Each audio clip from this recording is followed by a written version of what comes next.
let's flop. Hey. Hi. Hello, everybody. Hey. Ooh. Oh, yeah. You haven't set the thing, because I didn't know what it would be, so. I already did it. Oh, you did? Okay, maybe I need to refresh the... I will refresh the live control room. As I do that, hi, everybody. How you doing? This episode is brought to you by patrons like Adam DeHartbach, Comics, Kazime, Gertan, Glaxus G, Carlos, Dragon, Ferris, Jeremy Vasquez, Jonathan Sandoval, Legendary Boss Hunter, Liam Kessler, Regent Raptor, Rogue Robin, Charvar, Sean Fire, some guy named Bob, Sargent, Fiend, and the Crow. If you like what we do, want to see some more, consider supporting us on Patreon. It helps us out. It's good. Thumbs up. Very nice. Okay, before we go anywhere, some of you may be wondering, if you watch our content, where Let's Talk FGO is. If you don't follow us on social media, in which case, how dare you? But also, social media is very busy, so you might not have caught this. So, the episode is finally up, and if you're a 5 and up patron, you can watch it right now. But I did some back math, and the export did not finish until around 9 a.m. this morning. Jesus. I went to bed at like 5, because it was like, okay, this thing's like halfway done, and I'm sleepy. I'm gonna go. It's a sleep time, yo. Yeah, so I even tweeted about that to let people know that there would probably be delays, because it wasn't done yet, and I had to fucking sleep. Oops. But yeah, it took a while. So, and then even after that, right? YouTube chewed on that one for a while in terms of uploading and processing as well. So it was. I don't think the episode was that chunky, but the internet machine chewed on it for a while. So it's up for patrons. I'll make it public sometime after we're done with this. You can enjoy it then. I hope you will. It's very sizable. You'll have fun. Mm-hmm. Shout out to Robin for, I assume, doing timecodes based off the audio version. They were done this morning Yeah. when I got up. So that was a lot of effort to be there for the show and then to listen to it back again. Though I think if Robin's there live, he takes like prelim notes, but obviously he's listening to the live version, which isn't edited. That'll be helpful for next week, because we're going to just do the show live, because it'll be 6 hours, and if we don't do it live, you probably won't see it until the year 2023. But alright, so that's what's up with Let's Talk FGO, and we can also say what's going on with the game Lucky is currently playing, because you guys may recall, and you may see a Hanya in the thumbnail, that doesn't mean anything currently. I believe last week Lucky said that he would stream Tokyo Ghostwire because it would be out today. Yes. Well, funny story, y'all. Very funny. Both of us pre-ordered the game around Monday, I think? Somewhere Monday or around Sunday, there. something like that? Yeah. Started last week. You know, it's coming out at the end of the week. We figured we'd get our pre-orders in. Lucky ordered the Deluxe Edition, I'm pretty sure, yeah. I pre-ordered the regular one. I'm missing the rock. And so, funnily enough, both of our copies have been delayed. Yeah. Now, I just got an email update again from Amazon today saying that instead of, like, a week from now, like next Saturday, it's actually going to be, like, this Tuesday, but still, it's being delayed several days. I assume there's some kind of supply chain clusterfuck as they try and figure out what goes where and who needs what kind of a thing. Mm-hmm. You miss one day's truck full of stuff, and then God knows when you can catch the next truck. So, we got pre-orders, but we do not have Tokyo Ghostwire yet, so we will not be talking about it because we haven't played it yet. It's kind of hard to do. Yeah. So since somebody in chat asked, Lucky, what are you playing? So what I am playing right now is Runt Factory 5, basically the farming simulation game. That's actually, who makes this? Well, I know it's being published by Marvelous, but there's a couple others. It actually came out in Japan in 2001, but the English release only released this week. And I am quite a fan of these games. God damn it. There we go. It is developed and published by Marvelous. Oh, okay. So, I wasn't intending on streaming this game, but like we said earlier, Tokyo Ghostwire has been delayed. I was gonna hook up my PS3, and well, I take that back. I did hook up my PS3. The problem is that my controllers are dead, and I don't have a mini USB cable to charge them with. So I'm just all like, okay. Yep. Yeah, sounds about right. We are all we live in a life of mini and in Type C now. Yeah. So we did not have one laying around. I did not have one in my junk drawer of cords. Although I did find several HDMI cables, but I just realized having a 10-foot HDMI cable is kind of pointless. I'm like, Jesus. This thing's huge. Yeah, that seems like a lot, but when are you going to need that much cable play? I don't know. I was trying to use it earlier, and I'm trying to like literally coil it up behind my systems. I'm all like, you know, I'm just gonna order me a 6-foot. Seems fair. So I ordered me a 6-foot HDMI and a mini USB port. That's what we were arriving Monday. So like that, because I already have the HDMI splitter. I am slightly nettled that it also requires power, maybe. I'm not sure. It might just need the connection thing. It might not actually need the power, but I've already had to rearrange my... Yeah, depending on what kind of cords it has. Like, I know just the capture card is powered by being plugged into the USB, because thank God that's how USB works. It can send electricity and data. Yay. But yeah, I don't... So I don't know. I've never done this with it myself. I don't know. I don't know. So we shall see. It did power on. It does. The fans are chugging on this PS3 because this is a Gen 1 PS3, the grandfathered one that lets you play. Still lets you play PS2 and 1 games on it. So hopefully by next week, when I touch bases with y'all again, that will be figured out.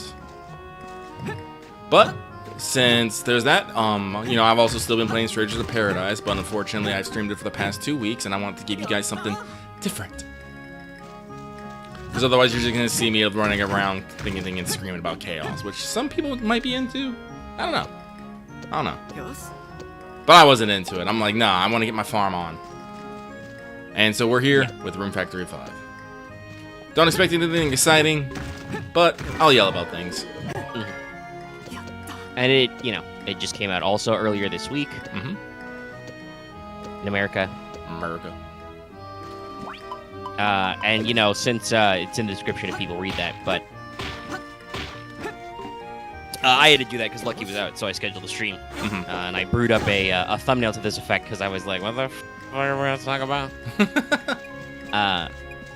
So, I also tried to make a title that would be relevant to,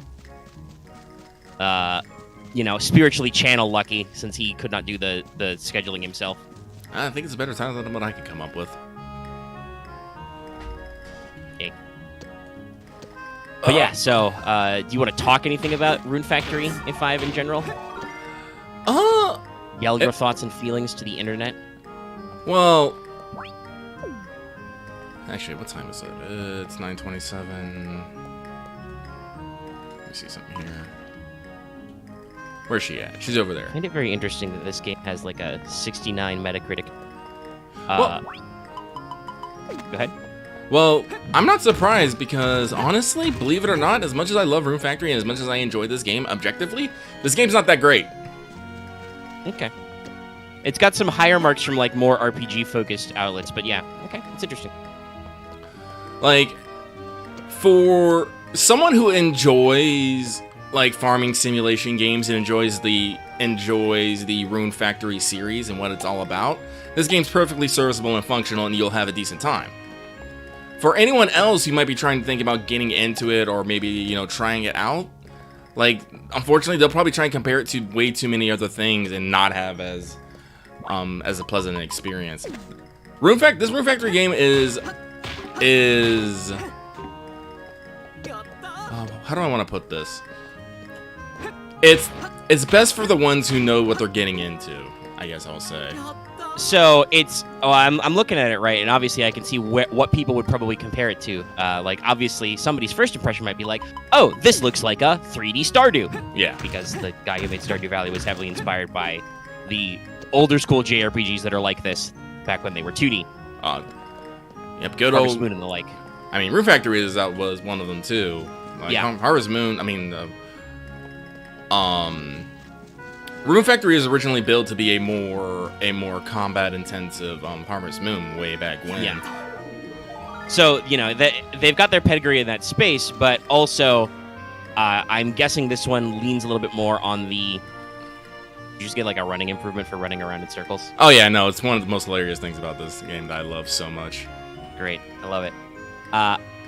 It definitely looks like it's falling into that vein of stuff, and people who have played some more of the like, especially with the. Okay, so again, we get the older type motherfucking man, and yet I can't marry the fox wife. Fuck you guys. It feels like a running theme. Okay. Well, I'll yell about this in a moment. But there is some heavy fucking relationship bias in this fucking game, and it upsets me slightly. So the game like is in 3D, but like I said, it's not very graphically intense. No, I believe this was also released on the Switch, so. Yeah. Well, I am playing on the Switch right now, actually. Oh, you are in fact on the Switch. Okay. Yes. I know it's had multiple versions. Yeah, so that's probably why it's meant to be, universally accessible.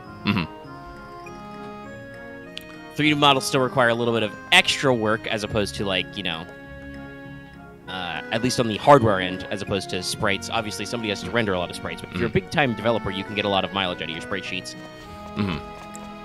But like I said, like the graphics are simple. Animations are minimum.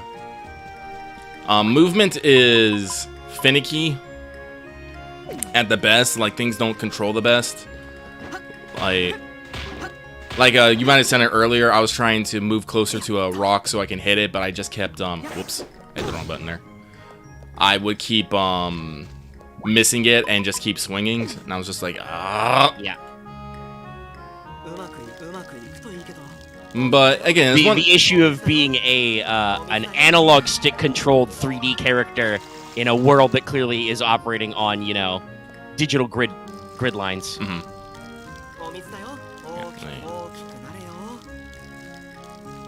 Well, yeah, I gotta water my plants. It's very important. I don't want to go like herring off into the woods and forget. Yes, Axe, that's what I implied earlier. I'm pretty sure it's simplistic, so you can play it on a Switch. Well, yeah, Runt Factory has been on handhelds for like a long time. Like actually, because I think I remember same thing with. I don't know if Harvest Moon's by the same guys. I'm pretty sure it's not, but it's a game in the similar vein that I've seen played. That also had a lot of like Game Boy and DS titles. Oh yeah, no, Harvest Moon had like I've been playing Harvest Moon since it was back on the Super Nintendo, so yeah. There's certainly something respectable to keeping your graphics package simple. That also makes it less intense on PCs. All that fun stuff. But yeah, so you have been yelling on the internet about relationships in this game. Now, I do want to point out, at least according to Wikipedia, where I went to go check whomst published it. Also, by the way, I want to throw out there because we didn't bring it up before. This has been the first Runt Factory entry since 4, which was 2012. Yeah. So it's been like 10 years over here in the West. But this was apparently the first time in the game you were able to have a same-sex marriage. Oh, yeah. Which also, by the way, if you're wondering, wasn't available in the launch version in Japan. It was patched in later. That was a global first feature. But you also still have some thoughts and feelings about the relationships that are available to you, Lucky. I do. Like, let's see here. Is she... Actually, yeah, three of them are all in one place. Fucking perfect. Nice, you got a little map. You can check on people. So... See that there is a lady standing under a giant pink tree. So... That's what it looked like. Here, we have two of my romance options and one who is not. So this is Fuka. She's a fox girl. I mean, excuse me, she's a wolf girl. Doesn't actually speak, human language, but whatever, it's fine. You understand her. Kind of looks like she's a fucking preteen. I mean, to be fair, your current character design also doesn't really look that old. Alright. Like, that older gentleman you met earlier was like a head or more taller than you. And again, here's another romance target. Behold this preteen. She's a small business owner. Well, no, she actually works part-time here. I actually hooked her up with this job. Aw. Here is the not romanceable character.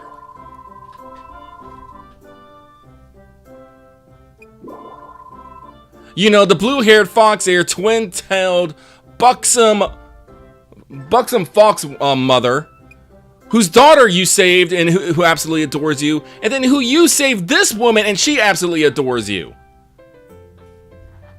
Not on the table. Just no.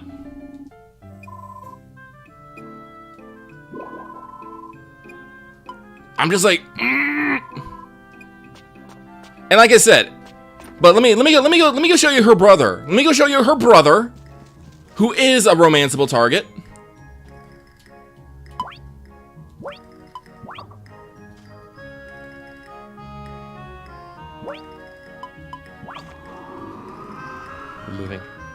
We're moving. We're warping. I'm wondering. This game is rated T for teen. Market. Mild suggestive themes and use of alcohol. This dude, what's up, bro? Her brother, you know, tall, business owner, showing off his pecs, his abs, big furry, you know, screams wolf daddy. He's a married brother. He's a romance target. He's fine. ESRB, you censored dumbass, but not bastard. Sorry, I'm literally looked up the rating because for some reason this wasn't displayed anywhere on like the internet easily, so I went to the ESRB and it's very funny. Oh no, this is her daughter right now. This adorable, small, beautiful creature. That is a head-patable head.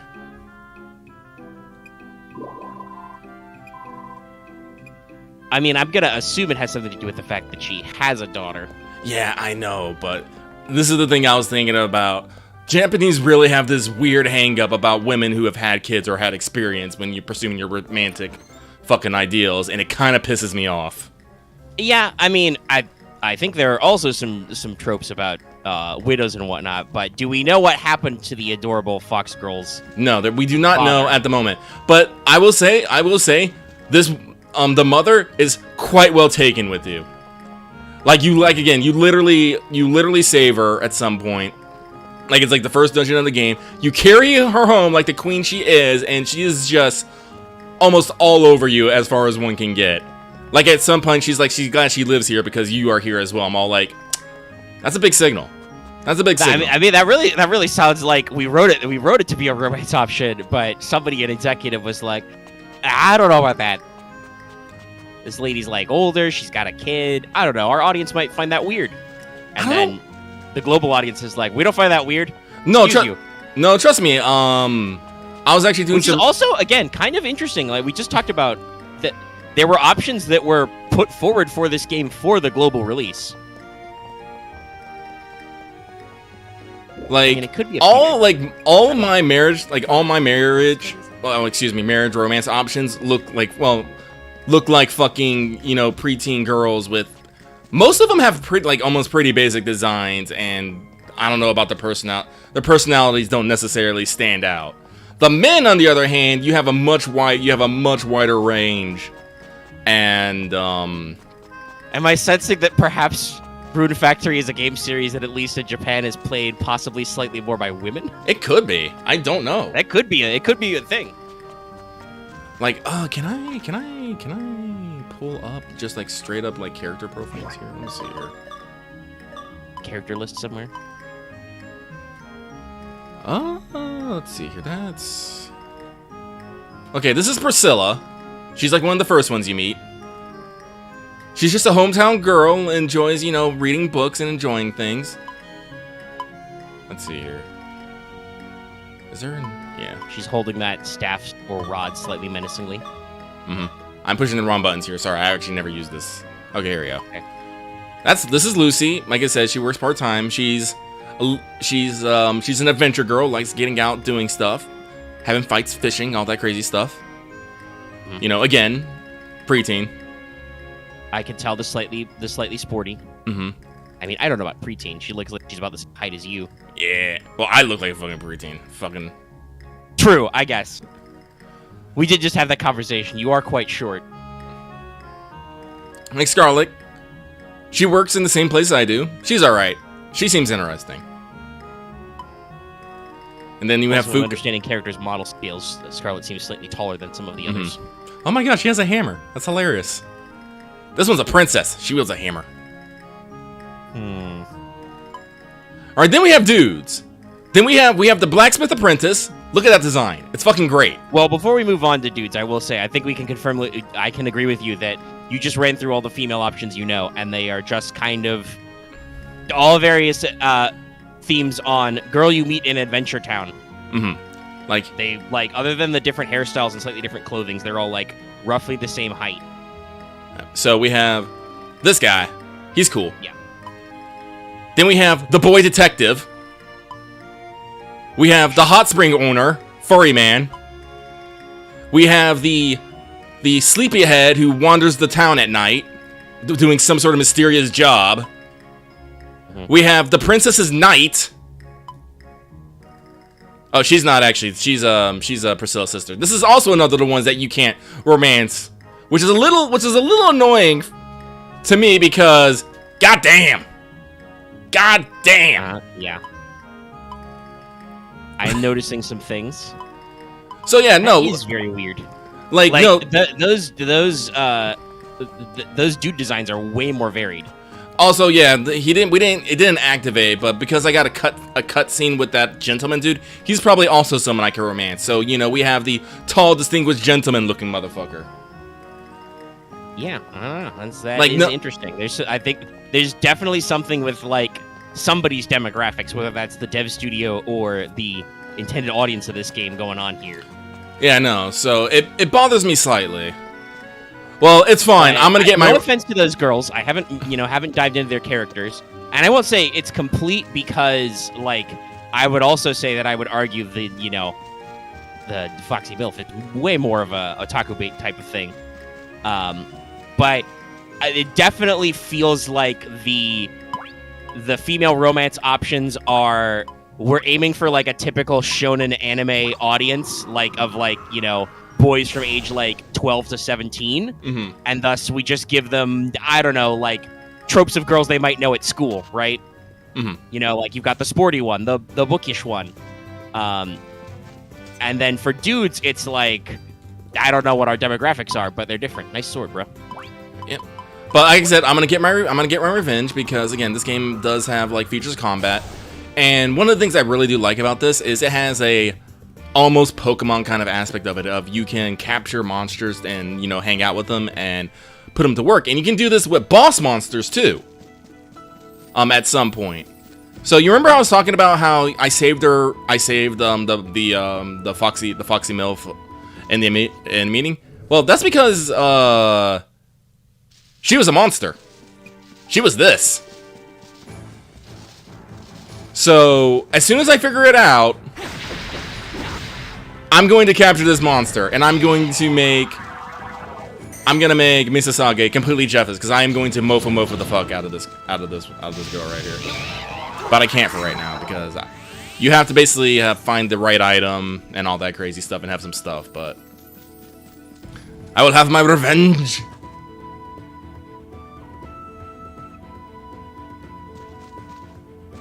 So at least it seems like some of the like we mentioned earlier, this game series leans more heavily in the RPG aspects. Oh yeah, like you saw me like level it up earlier. Like we have like full-on stats and stuff here, strength and whatnot. But the thing that I like about it a lot is you gain skill levels from doing just about anything. Like you said, it's like Skyrim really style. Yep. So you have your arms. If you use elements or you use things that require fire.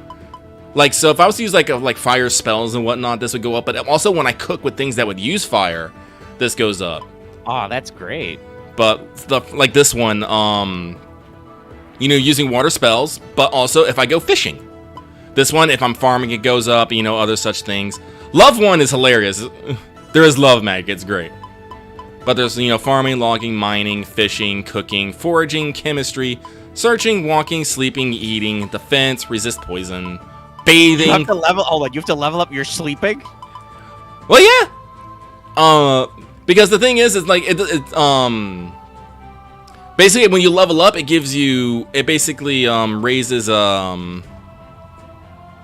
stats. And like some of them have like secondary effects, like leadership. Well, it increases my strength and intelligence, but it also will increase the amount of damage my party deals out and decreases the amount they take. I'm gonna guess bartering does something for the amount of money you pay for things. Yeah. That's pretty good. I like this kind of interest. Yeah. I mean, and also there's just something so like understated but comedic about a JRPG that just puts shit like eating and sleeping in your skill screen that you level up, right? Oh yeah. Like it's got its own integration, but also that's just so charming. Oh yeah, no. Like, and that's something I could definitely say about the series is it's charming. Like even though I'm like running around whacking these monsters with a sword, they go out of their way to explain at the beginning of the game that all weapons have been enchanted with a spell. I can't remember what it's called. But when you hit enemies with it, you don't actually kill them. You just boot them on their snoot and you send them back to their own world. Like okay, that, and that's why they kind of like cartoonily explode in clouds of smoke. Yeah, they go like that, and then they turn into light, and they go back into the gate, and then you destroy the gate, and they can't come back until the gate reappears. And again, like you can this is a game where you can hang out with monsters and get them to friends. You can even have them do your chores too. It failed. How dare? Die or go home. I guess that's more appropriate.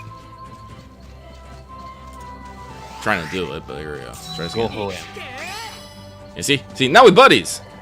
Let's roll. Your monster, my monster. And like once, like in some areas, I can use monsters to like do chores, plant seeds, grow crops, clear areas and all that stuff. Because I got a fucking farm dragon, which I think is like one of the fucking greatest concepts ever. And they got a great little. I love that they let you know that he's the friendly one. He's got a little bubble for friend, smiley face over him.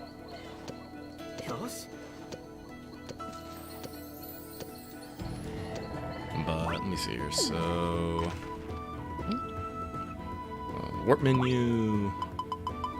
Where's my farm dragon? There we go. Go to the Earth farm dragon. Wrong button, me. There we go.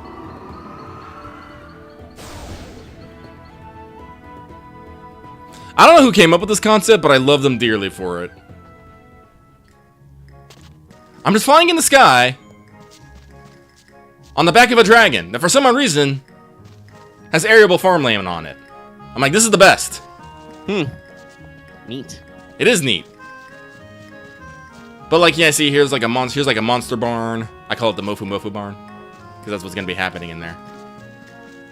But yeah, it's just like little things like this. I'm all like, it's colorful and charming. But unfortunately, like I said, I honestly want to say because due to some technical limitations, it can't be as fun and great and well put together as one would hope. Yeah, I think I can understand that vibe. It's meant to continue a series that's been slumbering for a while. It's very much obviously, I think, going to like stick in that field and represent a lot of games, people are familiar with.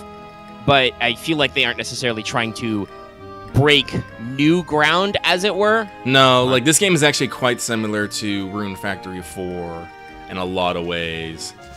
Runt Factory. It feels like a legacy title. Like, hey, it's been literally 10 years since we did the last one of these. You guys want more, right? Mm-hmm. On modern consoles? Okay, cool. We'll make it.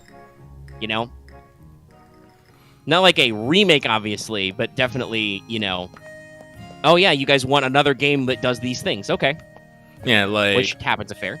That's a decent market. Like there's little problems here. Like you have creation tables you can put stuff, but the way that the furniture placing system here is very bare bones and does not make sense a lot of the time. You see how like I can walk. Somebody did post a video about literally in our games called "This Trick Lets You Place Furniture Neatly in Runt Factory." So yes, I I was assuming there was possibly some furniture shenanigans. Yeah, there's some furniture shenanigans, and it's slightly bothersome. It's slightly bothersome, but I mean, on the one hand, I do at least appreciate that you can actually walk through that gap. I would be more annoyed if there was an invisible hitbox there. But yes, also, the gaps are itself are annoying. yes. I would like to put all my kitchen cabinets together. We have a Lolibaba. She is not romanceable. Well, it looks like she's got a big desk full of stuff, so, you know, she probably needs to do something. Oh yeah, no, she's my commander.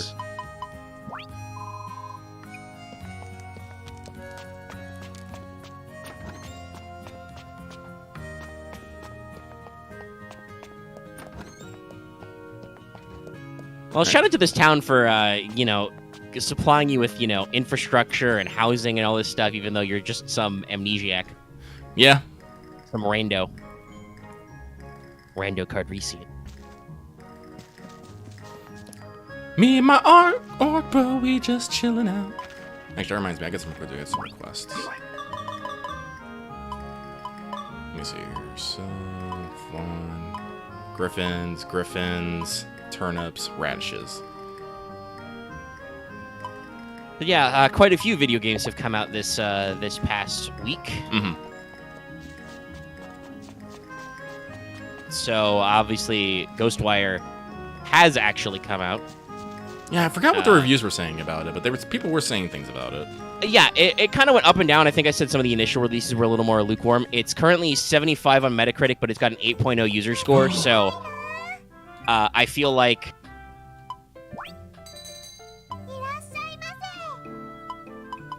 Radish.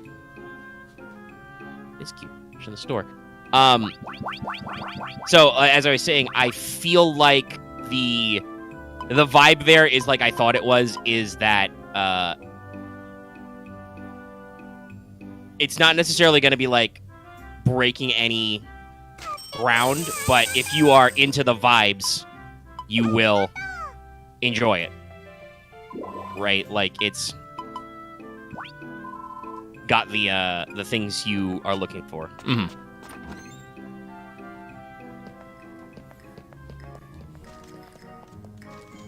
So hopefully next week I'll have it in my hands and I'll be able to show everybody. Again, I have a lot of games to be playing, so I probably won't be cracking it out anytime immediately.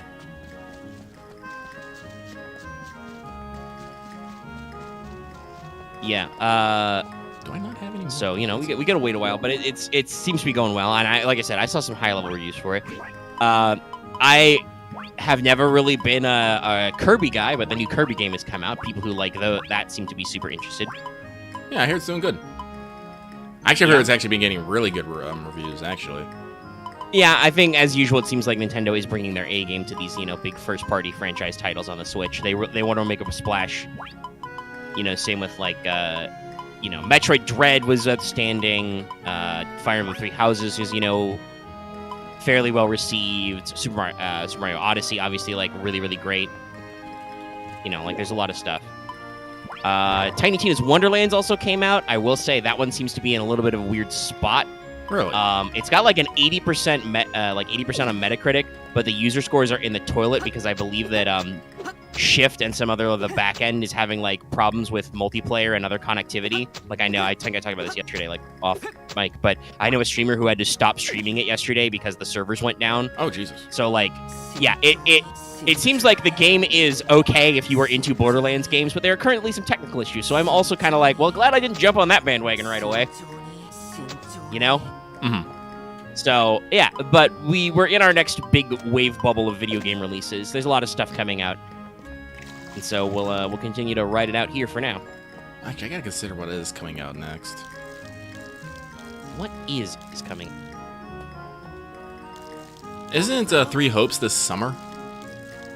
Yeah, something like that. Let's check 2022 release calendar. We are currently in March. So, Runt Factory 5 is there. Ghostwire is there. Okay, the next game that some of us might be interested in is Weird West. That's the 31st. Oh, okay. in April. I mean, this is an interesting release date because I've heard there's rumors that it's going to be the PlayStation Plus free game of the month. Lego Star Wars: The Skywalker Saga is coming out next month. And I have, like I said, I have heard rumorification that will be one of our free games. There's the Chrono Cross Radical Dreamers edition. Actually, honestly, April doesn't look like there's a lot for us, unless you really want to play The Force Unleashed on Switch. I really do not.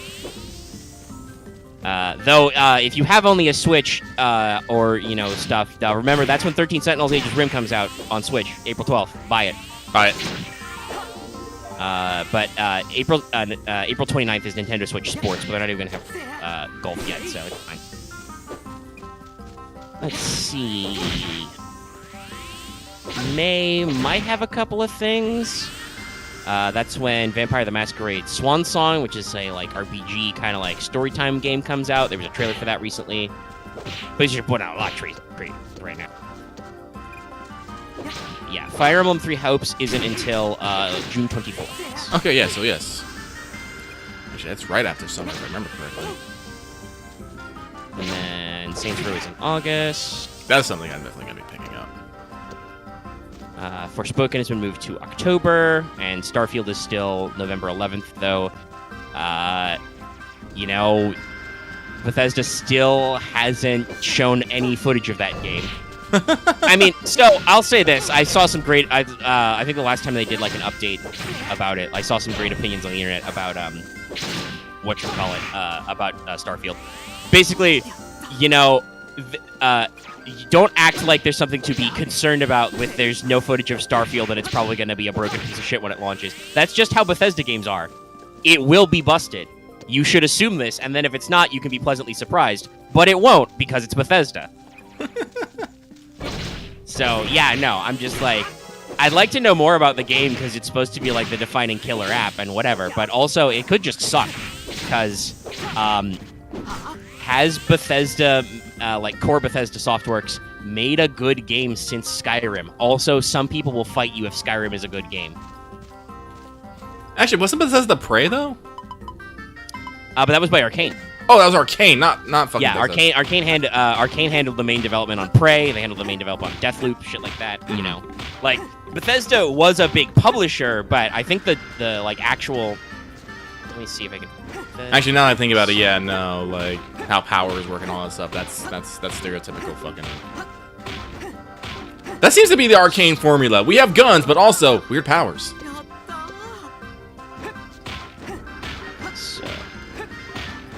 Yeah, no, I'm just seeing, like, they obviously published the, you know, Doom remake. They published Wolfenstein, but those Doom and them are both it, I think. Evil Within, but that's the Softworks. Prey, which is Arcane. Deathloop, which is Arcane. Tokyo Ghostwire is technically Bethesda published, but that's still made by Tango Softworks. And there's... Arcane is making that weird... vampire first-person shooter Redfall, which will probably be pretty good. Guns, but with vampire powers. Again, yeah. they have a very specific taste. And then, yeah, I think, let's see. Here we go. Bethesda Game Studios specifically. Yeah, no. Yeah, those guys don't make games that aren't Elder Scrolls or Fallout, basically. So I mean, and I guess that means, you know, they've got the pedigree for Starfield, right? They're actually branching the fuck out. But there was Fallout 3 in 2008, which was okay. Elder Scrolls 5 Skyrim in 2011, and then every year for the next 10 years, because the only games they've published since then have been Fallout Shelter, which, to be fair, that was a pretty breakout mobile game. It was all right. I put a decent number of hours into that. It was all right. Considering I don't think they'd ever done a mobile game before. But then in 2016, you have Elder Scrolls v Skyrim Special Edition and Skyrim VR in 2017, Fallout 4 VR, Fallout 76 in 2018, and we all know what a clusterfuck that was.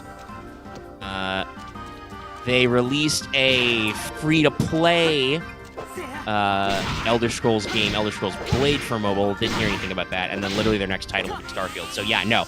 They have not made a new game that everybody says is good in 10 years. Actually, no. I'll give them the 7 years. I'll give them since Fallout Shelter. I don't think anybody has anything bad to say about that game. It's a mobile game, but it's good. But, like, Fallout 4 is fairly controversial. Fallout 76 is very controversial.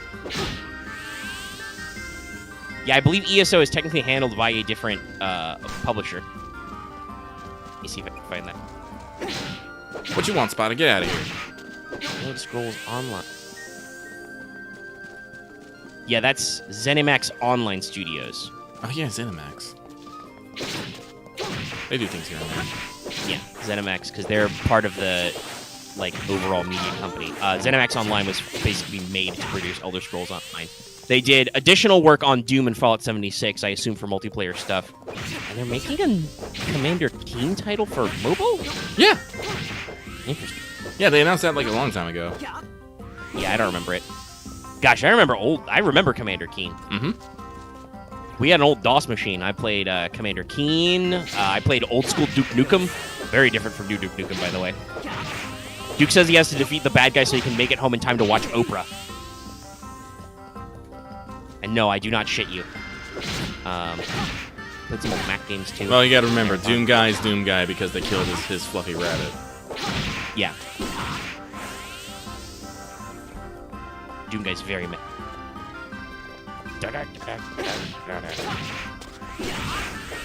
It's going okay. But yeah, like, it's... I hope that Starfield will be a Skyrim in space, because I could play that game, though I will have to play it on my PC, because exclusivity is bullshit. It really is. So I will probably need some more RAM and some graphics juice for that. Though I expect you will not need a cutting-edge PC to play Starfield, because it is Bethesda, and if it is just Skyrim in space, they have a long-running theme of part of the reason why you want to you can play Skyrim and it is everywhere is because you can run Skyrim on a literal potato. Pretty sure. Is Skyrim on toasters yet? Can you play it on your microwave? It's just, yeah. The more unfortunate thing about the exclusivity deal for some of the future titles is probably going to be related to, whatchamacallit, like, other titles that, like, Arcane and stuff are going to do, since they just made Deathloop, which was PlayStation exclusive, and another lockdown. Same with Tokyo Ghostwire. You know, I think that's console exclusive? Is it?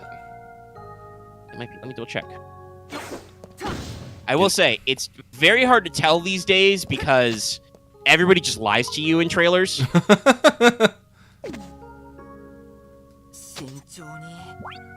Okay. It is a 1-year timed exclusive for PS5 and Windows.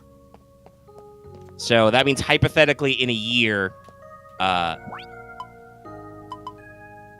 Xbox will get it.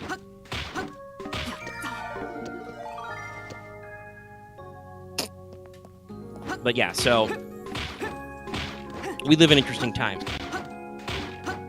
And who the fuck knows, maybe Phil Spencer has said they don't need quote-unquote exclusivity. Maybe they'll eventually get around to it. I don't know. They're making moves. Sony bought like 4 more studios, I think, over the past couple of weeks. Did they? I've been paying attention, honestly. I've been kind of... Let me double check. I've seen a list of acquisitions by Sony.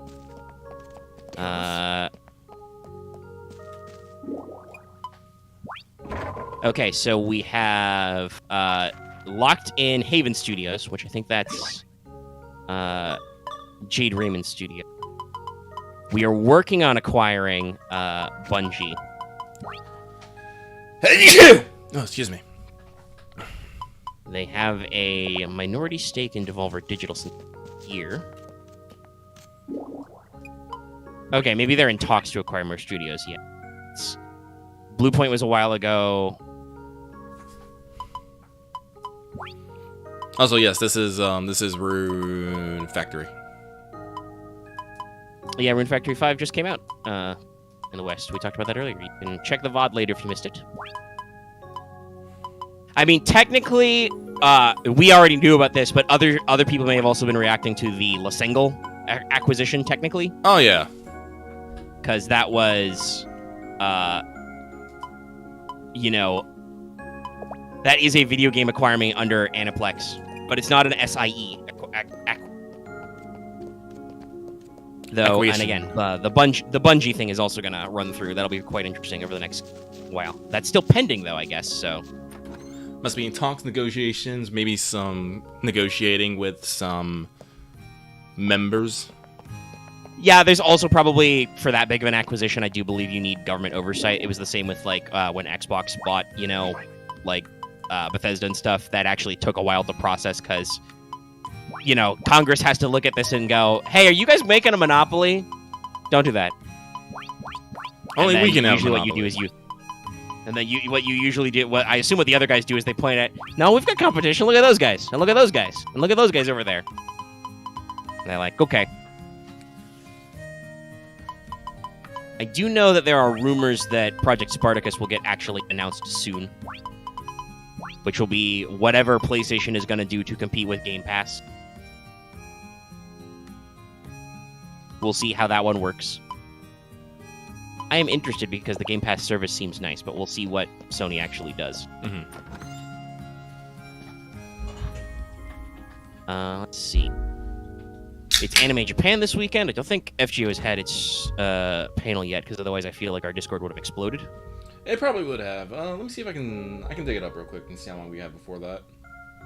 There has been other news. Unfortunately, as I have been kvetching about it, Netflix has chosen to strike me down in my hubris. There is a trailer for the next batch of episodes for Stone Ocean, but unfortunately they will not be coming to the West until fall. So, fuck me, I guess. The FGO stream is in 4 hours, by the way. Okay. We will probably not still be here by then. Probably not, no. But you can check it out. But yeah, so that's kind of a slight bummer. I have been recently rewatching A Chunk at a Time, Part 5, because that's the only part I haven't... Other than the first, 12 episodes of Stone Ocean, that's the only part I haven't ever watched more than once. Because I was, hoping, because the season's going to wrap up in Japan soon, but I guess we're doing some slight splitting. Maybe we're going to take a core off and come back. I don't know. But it's only the next 12 episodes as well, and I've heard people saying that they're not going to wrap up Stone Ocean in 24 total episodes, which makes sense. They're going to have to do probably... I don't know how long Part 6 is compared to other parts, but I assume it would probably have to be of similar length to Part 4 or Part 5, which are both in the, 40-ish episodes region. Mm-hmm. There we go. So it looks like we will get more Ghost in the Shell before we get... I'm excited for that. That's good, yeah, we can watch the whole thing. That's another thing I need to rewatch all those episodes of, because it's been 2 years. Oh yeah, actually that reminds me. So with Anime Japan, I'm actually really surprised about this. Fucking Ruby actually getting a full-on anime production.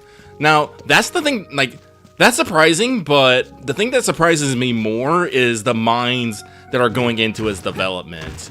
They have really put together an A-list staff to helm this project. I'm just Jesus. Yeah, so Ruby has an official Japanese dub where they already hired some high-level VAs, right? Yeah. Though, hey, I have something funny since we talked about it yesterday. So why don't you say what studio is involved? All right, so it's Shaft.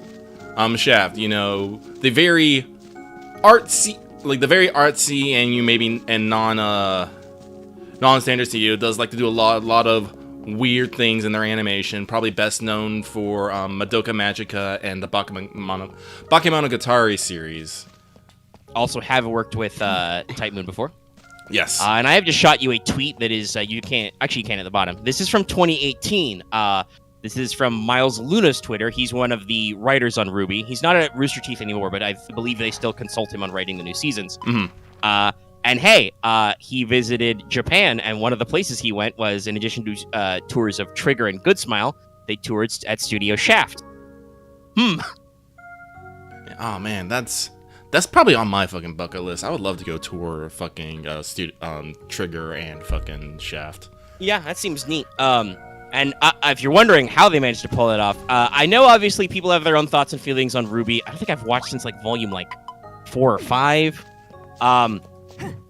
it's a series that, while I find entertaining, and they do a lot with the action, one, I do kind of feel like some of the action majesty went a little bit out when Nantio unfortunately passed away, which was kind of a bummer. I mean, he died of an allergic reaction, which I feel is like just... Yeah. It's very sad and very sudden. Left a lot of waves, obviously, because it was in a lot of communities. And Ruby was his baby. Like, that's the thing he always wanted to do. And I'm sure he would be overjoyed to see it, like, animated by, like, Studio Shaft, right? Yeah. But that was kind of an enthusiasm dampener. And then just in general, personally, like, Ruby's a really weird series to like, watch week by week. I don't know if it's just my own personal tastes, but I shifted towards binging, and then I just, like, didn't care to check in on the seasons when they're done. But, like, a new project of retelling some stuff, it could be actually kind of, interesting to see what they do, right? And Japan has always really liked Ruby. In case you couldn't tell, I've always said that the is Ruby an anime, discussion is dumb because Japan doesn't care. That is a technical discussion, a semantics argument that only the West makes. Japan doesn't give a shit. They love Ruby. They got, the top quality voice talent to do the voices. They've, gotten real manga artists to do, like, manga adaptations, all that other stuff. They're in fucking, what is it? BlazBlue Crosstag? Yes. I think, yeah. So, like, fighting game developers, in Japan bought into it. I am not shocked at all that they actually, like, secured rights. I'm sure part of that has to do with the fact that Rooster Teeth is owned by Big Daddy WB over them, so. But, like, yeah, no, it's being animated by Shaft. Fucking Gen Urobuchi is the... I destroyed the well! Oh, well, no. I didn't mean to do that. I was trying to just break this fucking stump! It was too close. It was too close! But Gen Urobuchi is the main writer, which I'm like, oh! I mean, having seen what that man does with puppets... yeah. I think he's got the choreo chops. Yeah, no, he does. I think on those, like, they only showed a snippet of the animation. It looks like, of the combat animation, it looks sick. I mean, as much as, like, Last Encore was confusing as fuck, we can't say that it looked bad. Right. So, animation-wise, I'm good. Like I said, they're bringing back their VAs. That means hecking, Saria Hayami as Ruby, which I'm all like, yas. All that crazy stuff.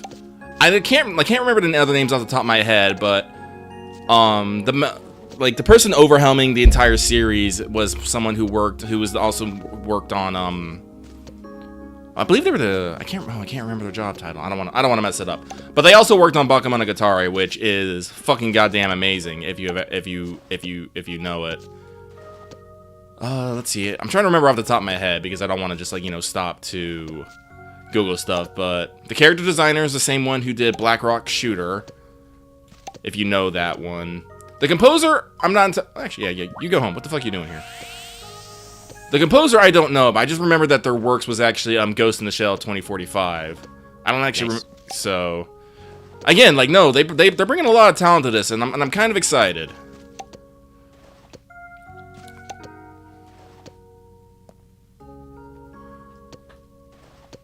Yeah, I think it's interesting, and it's something I haven't really checked on as well. So I'm like, it's cool. It's always interesting to see their top dollar stuff. Yes, I see Stone Ocean is now trending. People yelling. That's going to return for episodes 13 through 24 in fall.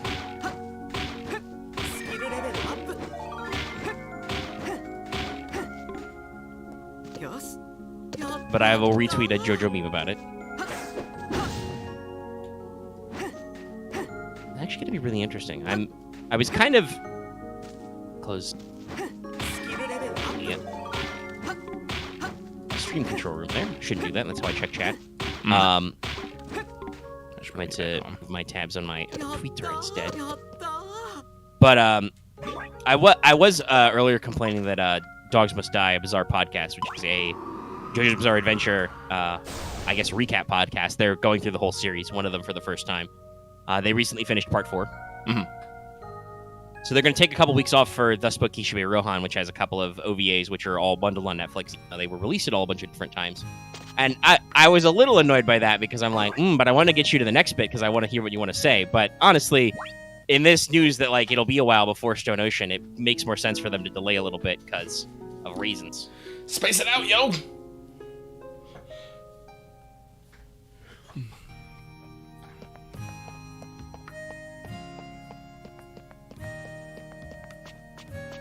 That said, I still see what they think about Part 5. Like I said, I've been rewatching Golden Wind, and I'm like, man. I don't...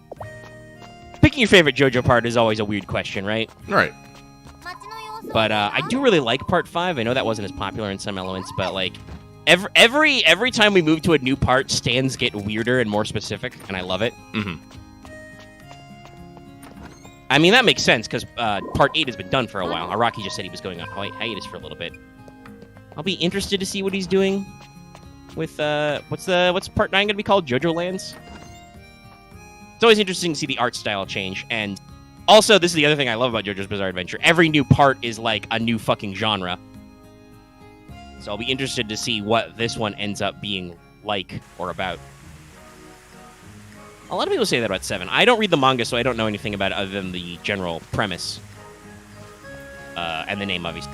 Oh, that's right. This gives me a little bit of time.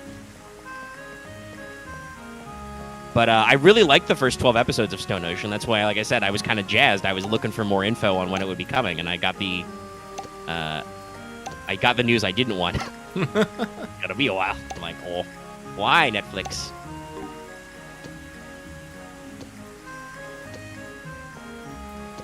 But yeah, okay, all right. Well, with Anime Japan, there's been a lot of other like anime-related announcements. I'm not super tracking that right now because I am drowning in my inability to play video games, and also I need to read books and stuff. I know some interesting things have been happening. Mm-hmm. You've been yelling about a couple of things in anime manga, which is unusual for you. Yeah, no, usually. Well, like I said, I don't like again. Like I said, I'm one of those people. If I don't like the conversation, I don't get involved with it. Yeah. So a lot of times, like, I see people yelling about stuff, I'm all like, this ain't for me, I'm just gonna ignore it. But once in a while, I'm just like, I want to share a thing, and that's what I do. So usually, I will share like anime announcement. I'm all like, woo, and whatnot about. Our anime manga channel is also occasionally taken over with lots of posts about Gunpla. Yes. People like the Gunpla. Let's put that in there.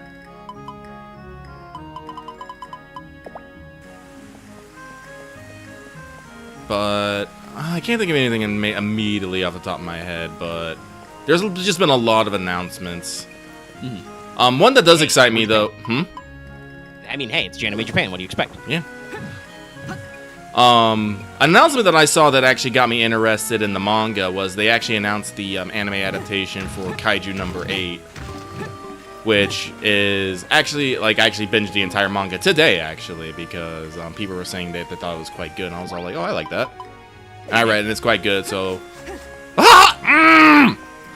Fucking bullshit controls being bullshit, fuck!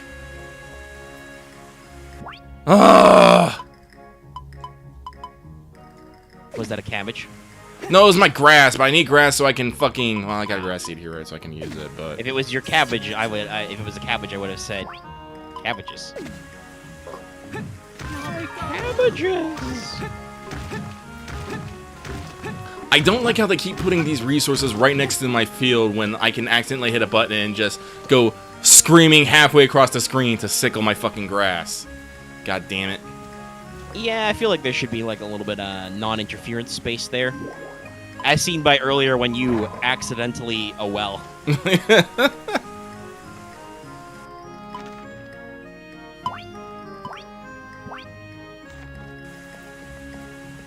Alright, I need to go find fucking griffins, because I got like 3 quests to kill them, and I haven't fucking found them at all. It's bugging me. Actually, no. I've run almost everywhere I can. I'm just gonna look up where the fucking are.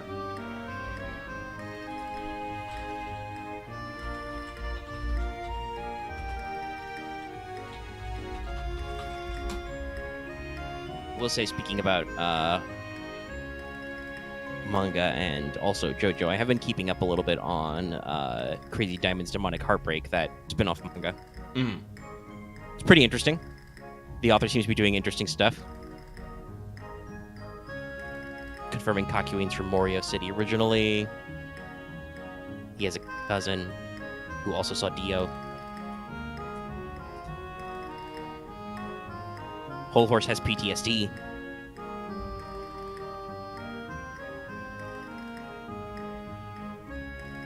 Check it out.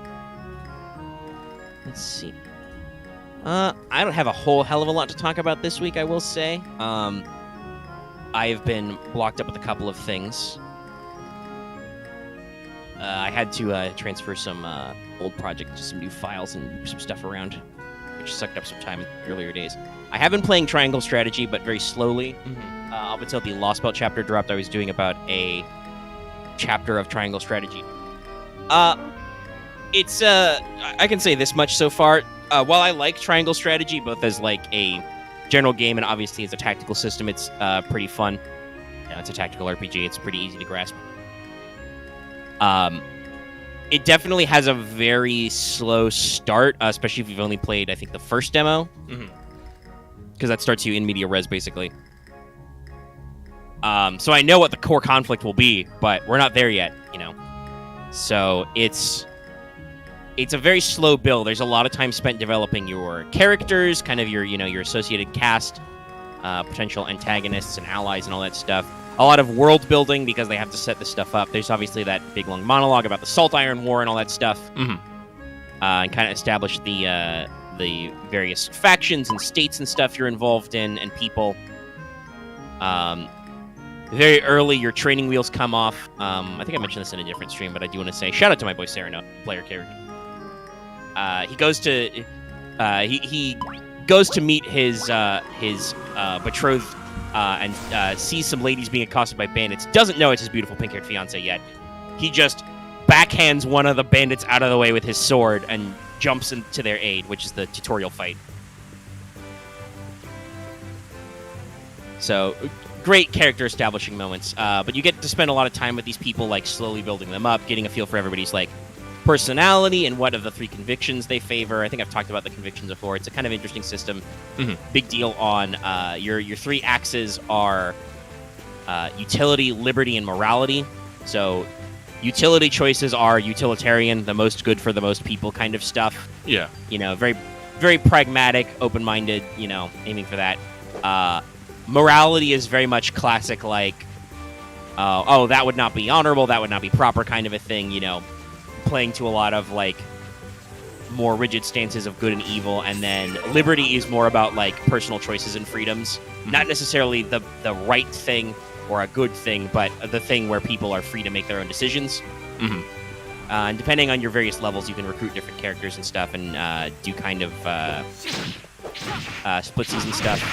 Also, yes, no, it's absolutely also just like a starting map on like a fire. There's bandits, you're a young noble. Now, like I said, you do immediately get your training wheels off. Sereno's dad, you know, your dad, Simon, Lord Simon, has a incurable coughing disease that makes him very tired, so he literally, the first chapter tutorial, you beat up a shitload of bandits, you get introduced to your first four characters.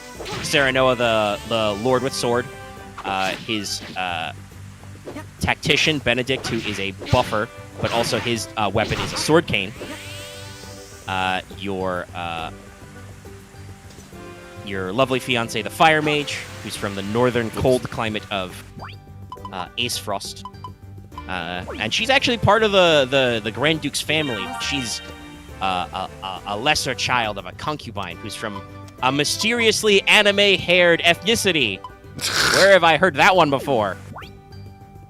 Japan does way too much of these. I assume it's because they have their own cultural, like, hang-ups with the universality of everybody having, you know, kind of dark hair. But, God, there's a lot of, like, ethnic metaphors with people with anime hair colors. Like, remember Valkyria Chronicles, y'all? Yeah. And she has a tutor and aide who is your heal bot, which is great. They give you the healer right out the gate. That's super great. You also, in the immediate get to check in with Serenoa's BFF, the young Prince Roland. He's the younger prince. His older brother Franny is kind of... Where are the Griffins at? Prince, so he's kind of an annoying guy. But, well, no, it's pink hair racism in this one. Oh, no. They are the people of Rosalia. But, yeah, Roland is a horseback lance unit, and he's kind of the younger prince. Ooh, don't worry, brother. You don't have to worry about me. I'm just. Oh, here are the Griffins, and they're red. God damn it. Does that mean they're too strong? They might be. Let me see if I can capture one. Then I'll make it fight the other ones. Then I'll dash in there and be all like, ha ha! Become friends! Am I not close enough?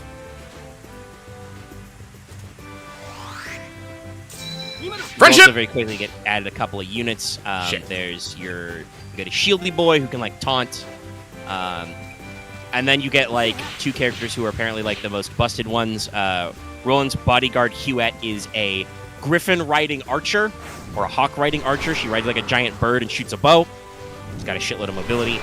And Benedict, your tactician, has a young ward, Anna, who is a rogue type. Her default special ability is she gets to take 2 actions every turn. Jesus. Okay, yeah, game. Why did you give me a quest to go into an area that I literally can't defeat right now? That's dumb. You're dumb. You should feel bad. Yeah, it's not very good. Too high level. It is, but it's from the fucking Fox wife and daughter, and I mean Fox mom and daughter, and I'm like, I don't want to give that up. They trusted me. The perils of the adventurer. But later, one of the things she can learn is she can learn stealth too, which can do a lot of dumb battlefield stuff, like pop out around a corner, stab a guy, become invisible. So that'll be fun. But yeah, like I said, they've spent a lot of time building up the different characters. You guys are House Wolfort. You live on top of a hill. You're like the second strongest house in the kingdom of Glenbrook, who controls the river. You see, it's a triangle strategy, so there's 3 kingdoms, and they all have a thing that's strategic. Aesfrost has iron, Hyzante has salt, and Glenbrook has the river by which you can transport salt and iron. I don't know why they didn't call it the Salt Iron River War, but whatever. And, it's supposed to be all peaceful. We're going to launch a joint mining adventure, blah, blah, blah. There's a tourney you fight early. And as far as I've gotten, I get the first split decision, which is you actually take a vote. There's a mechanic you vote on, and your other characters have, like, their opinions. Some of them can't be changed, but some of them can be, so you get to, like, discuss and argue with everybody, so you can, like, build consensus. It's pretty cool. Talked about this when the demo came out. So you get your split decision to visit different places. I visited the Holy Kingdom of Hyzante, because, one, that's where my beautiful pink-haired fiance wanted to go. But also, you get a cooler unit that way. You get an ice wizard who does, like, cool ice things with terrain. As opposed to, like, some, I don't know, trap and bow guy, I think was the other route. I also kind of thought that was interesting because I went there because you get to see what Hyzante is about, which is they claim that everybody is equal and unified under their holy goddess who provides them with the source of salt, capital letters. Everything is fine here. We are all equals. Nothing is wrong. Never mind that these equals, some of them look like they still live in rundown shacks, and also then you have to go beat up a bunch of people trying to escape with knowledge to other places because you can't leave with the knowledge of Hyzante. And I'm just like, So I'm literally never helping you guys again. Weird, creepy religious place. Yes, everybody is unified and we are all equal so long as you follow the goddess's teaching. If you don't follow the goddess's teaching, we'll fucking stab you. That's usually how it works. And I do say, though, that quest is kind of bullshit because they make you fight like a shitload of mages. Like, right up, this is like the 3rd fight. And you have to fight like half a dozen, probably more like 10 magic boys. There's like, they got clerics, they got ice wizards, they got fire wizards, and I'm just like, damn, I had to actually redo that. Though, I think this was decided by some of the beta testing. The game does, in fact, have a full-blown just like, hey, if you're forced to retreat or lose a battle, you can just reboot the battle. You keep all experience. any kudos points you've earned, so like little bonus points, you get for doing cool things like doing a backstab or whatever, are lost, and any items that were used or gained are reset, so you don't get loot, but you do get to keep your leveling. Mm-hmm.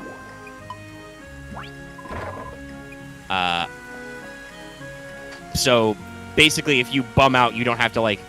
It's not like, say, some games of like Fire Emblem where you can just get,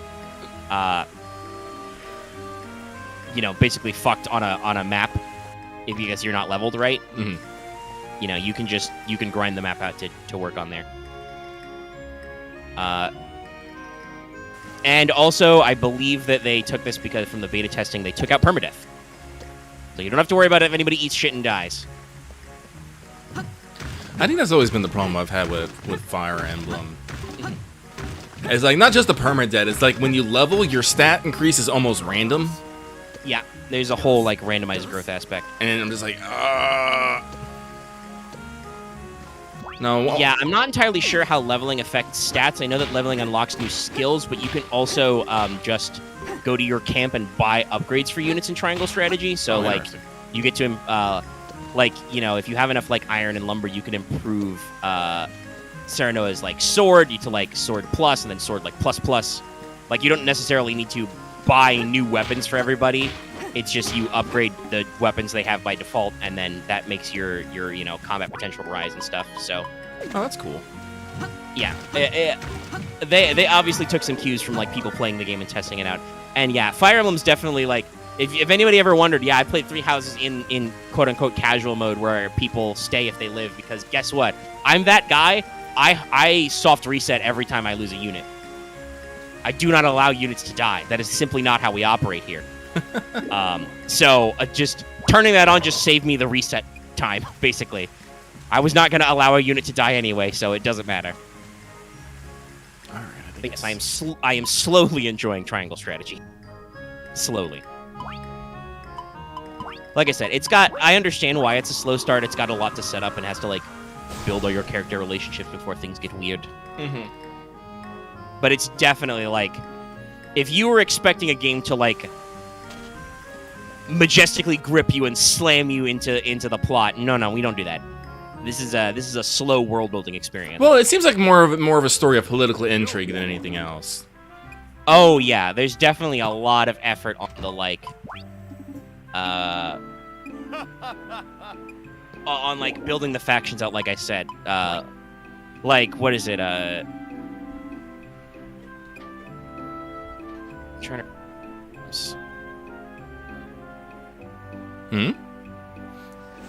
Oh, look away! I'm naked. Chat, look away.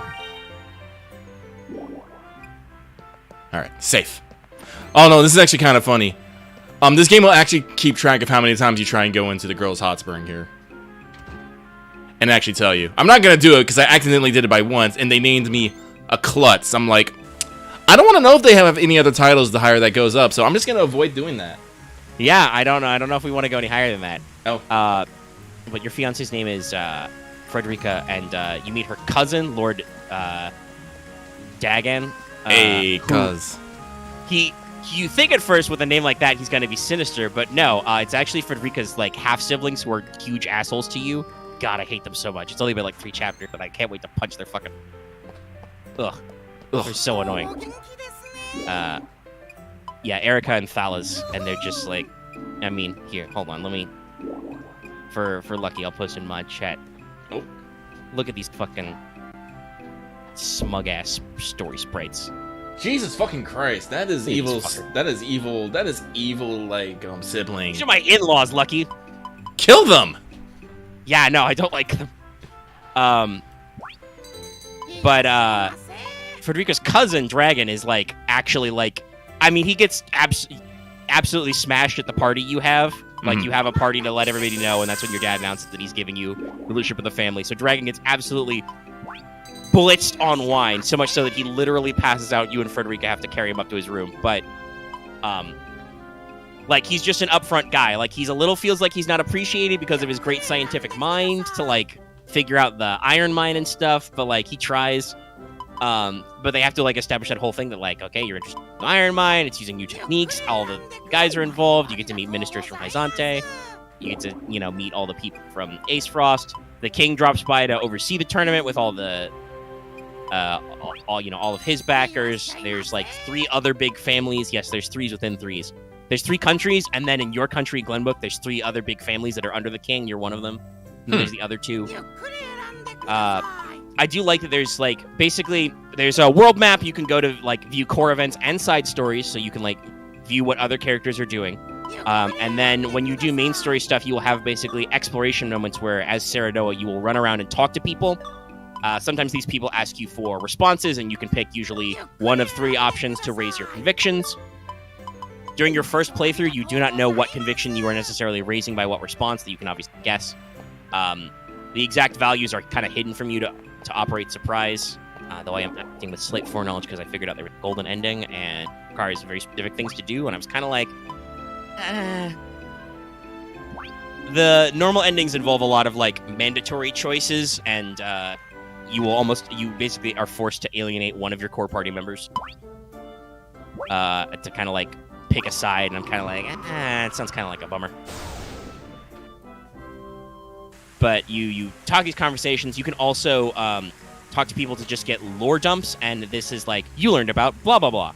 And then when you do like your discussions later for votes, when you talk to people, that will unlock new dialogue options to be like to convince people to go to Hyzante. I talked to them and it's like, yes, I've heard about their Ministry of Medicine. They perform medical miracles in the Holy City. I want to go see what that's like, because my dad is dying of an incurable cough disease. And that actually, some people are like, oh, well, that sounds very interesting. We should certainly go study there, right? Like, so there's, fact-finding missions, time building.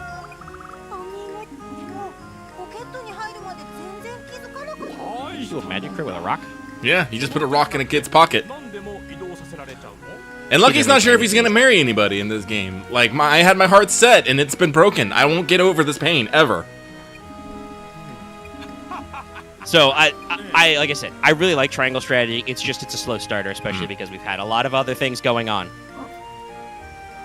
Though I have not gotten very far into Lost Book 5 today. I just rented out Chapter 10.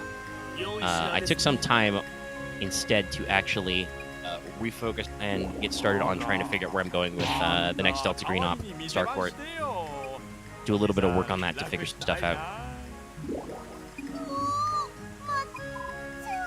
Which is going to be interesting because it involves, well, obviously I have to do, theme things and the unnatural stuff. I also have to, like, real-world research for, like, try and make sure everything stays appropriate. Populations, businesses, etc. I like to keep everything with verisimilitude. And then I also sometimes have to do, like, theory crafting on how to name things because for 2 levels. On the one hand, I kind of want everything to sound, like, just slightly weird and off-brand in this scenario.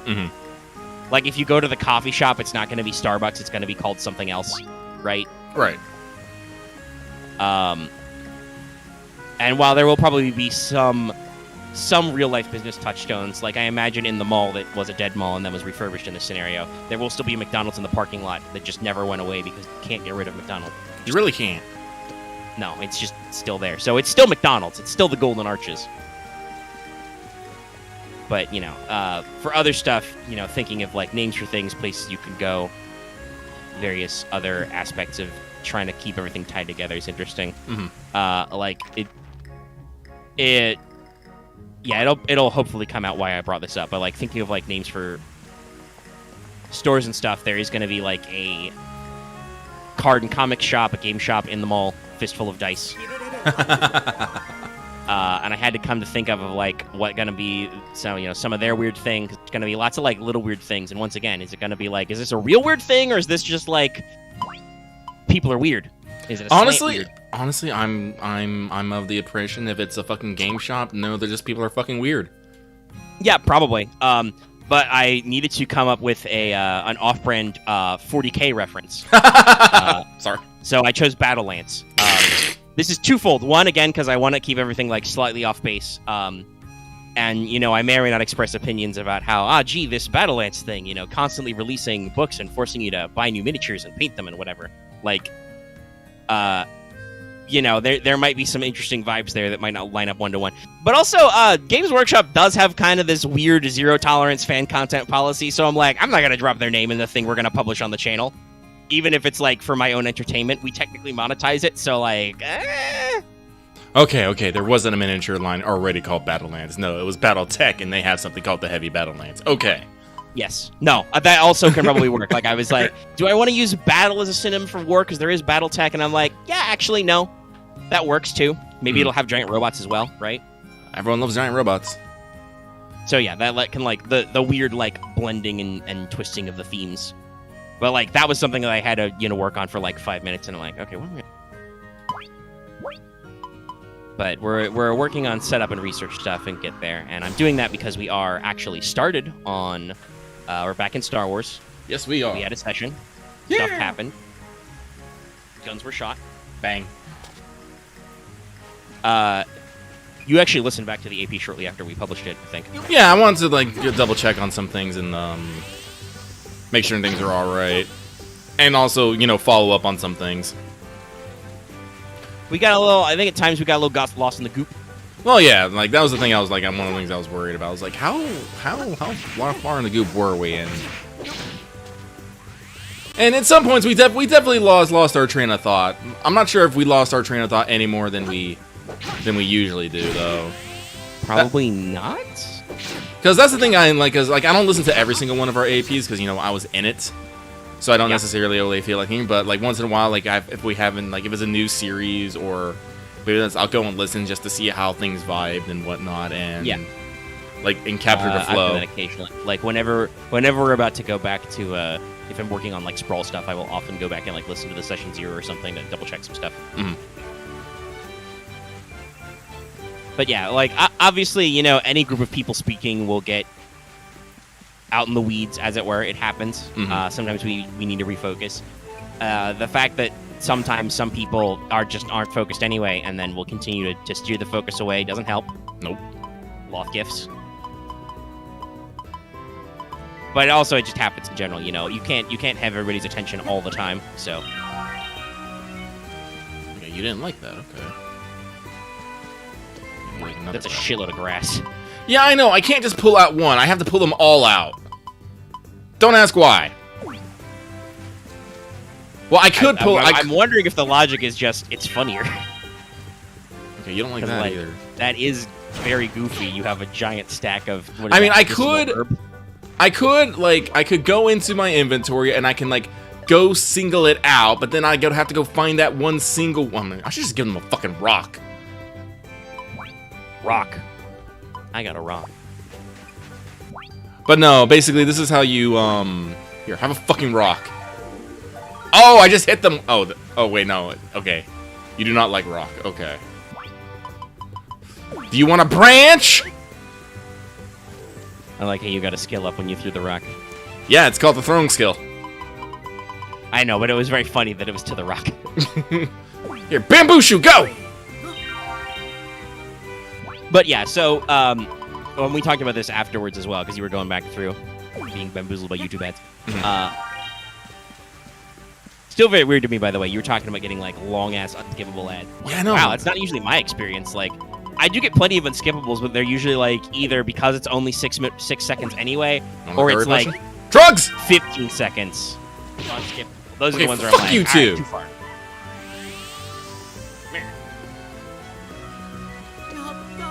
These giant chickens are just like, no. Well, here's the thing. I can't buy livestock. So if I want like cows and chickens, I have to go capture them in the wild. Do you have seeds or grains or anything? Actually, that's a good question. Let me see. Do I have any? Things I have potato seeds. Do you want? Ah! You're right. Yeah, no, the fucking seed. Now I get to name it. What do people think about chickens? What are chickens known for? I guess they eat chicken feed. Yeah, no, like, man, the seeds work. Now I gotta name them. I will now continue my my time-honored tradition. I will name all my animals, all my livestock after Final Fantasy characters. Chickens are usually named after girls that are usually not the main heroine. So this one will be Yuffie.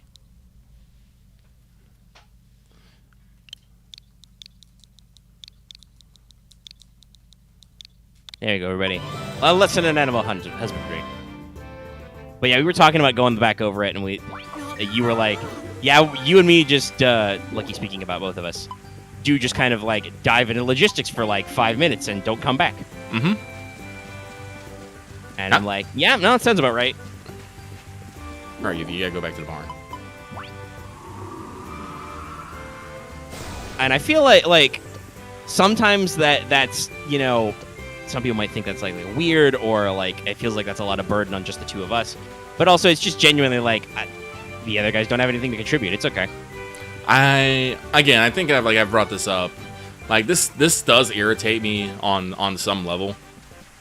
Mm-hmm. I mean, yeah, sometimes it bothers me. I like the point is for everybody to participate. Blah. Like because. Like, Axe usually has ideas, but the way he usually explains his ideas is very weird and abstract, and he'll fold in an instant if there's like any like opposition, and then complain that I was yelling at him later about it. Yeah, Axe knows he's not the best at explaining things, but his anxiety also usually gets the better of him. Mm-hmm. If he doesn't think the idea is good, it's like no, like you can explain it, but like. Sometimes I have to be like, okay, you have to stop. I don't know what the fuck you just said to me. But I do that for everybody. Yeah. If Lucky tells me some nonsense, I'll be like, hold on, Lucky, play that back to me? Mm-hmm. You want to do what? Loth and Marth usually don't bother having plans at all. No. Loth... Well, Marth has a problem usually getting his thoughts out, and usually takes his time with his words, so it takes him a little bit to get out what he wants to say. And I think also I don't know what's going on with the internet lately, but he's been having a lot of problems for the past like couple of months. So sometimes I know he gets a little frustrated because he cannot, even if he's got a thought, he can't always let it out because the VC gets weird on him. Mm-hmm. And again, Loth, like, I think Loth enjoys games where chaos is the word of the day, and that's where he thrives mostly. Mm-hmm. Like, he speaks often about, you know, his Deadland games and all the crazy stuff that happens there and how the fun he has there. So sometimes I just feel like Loth does not necessarily do well in games of order and structure and whatnot. Mm-hmm. And it's a little hard because, you know, I'm like, I mean, I don't know necessarily because like it might be some of that. I will say, like, obviously, like with rolling dice, Star Wars is very open-ended. Mm-hmm. You know, when you've got like the different axes of stuff, and there's a lot of flexibility in advantage and disadvantage that we don't always use. I think at every point, every player has just been like, fucking, I don't know. Like, I think it was like, you know, like 2/3 of the way into our current sessions where I don't remember who it was, but somebody asked me like, can I just not spend advantage? And I was like, yeah, you're never technically forced to spend it. You spend them. And then from then on, sometimes players have just gone, fuck it, I don't know what to do with the 2 advantage. I let it go. I don't know what to do. Which for us was kind of like a very strong revelation in like how to make the game proceed faster. It's literally like, I don't know what to do with this. Get out of here. Skip it. Yeah. So yeah, that was good, but like there's a lot of flexibility there, and I don't know that necessarily. Sometimes Loth kind of is like, oh, can I like do something like this or that, but it's not necessarily like embracing the chaos all the time of it. And there are times when Loth knows exactly what he wants to do. I feel like Loth kind of, the way he plays games, he kind of defines himself narrowly. Like with Boots, he started as just the sassy vanilla clone guy, right? Oh, you guys don't like grass seeds? Weird. Okay, that's very specific. Okay, so let me go try some other seeds then. So I want chickens. Unfortunately, we do sometimes have pile problems in our large groups, but that's mostly because I do not possess the capacity to shut the fuck up. But also, I run the game, so, I mean, if I didn't run the game and not have the capacity to shut the fuck up, I don't know. Yeah, because honestly, I think as a player, I can let other people work. Like I think I mentioned this like during the game. Like I treat our game like this, like our Star Wars game, like a dictatorship. Like I treat it like a dictatorship with a group of advisors. Like because of how basically everyone else is very passive. Well, Axe isn't the most passive, but he folds very easily. So, also, we've talked about this. Axe has very specific ideas. Yeah. Like, and he does not always. Like sometimes he has trouble like actually getting the thought out, but like with the tank logistics, we ultimately like I talked to him a little bit back and forth, like no, do you have anything? Do you have any thoughts? And he's like, no, really, I don't know anything better, and I don't want to say something I think might be better and be dumb. And I'm like, okay, no stupid ideas, but if you don't have anything, you don't have anything. It's okay. I'm not gonna require you to learn tank tactics if you don't got nothing. And you know that applies to lots of other people. I think our Delta Green games are very different because everybody has a lot firmer grasp on like stuff they can do.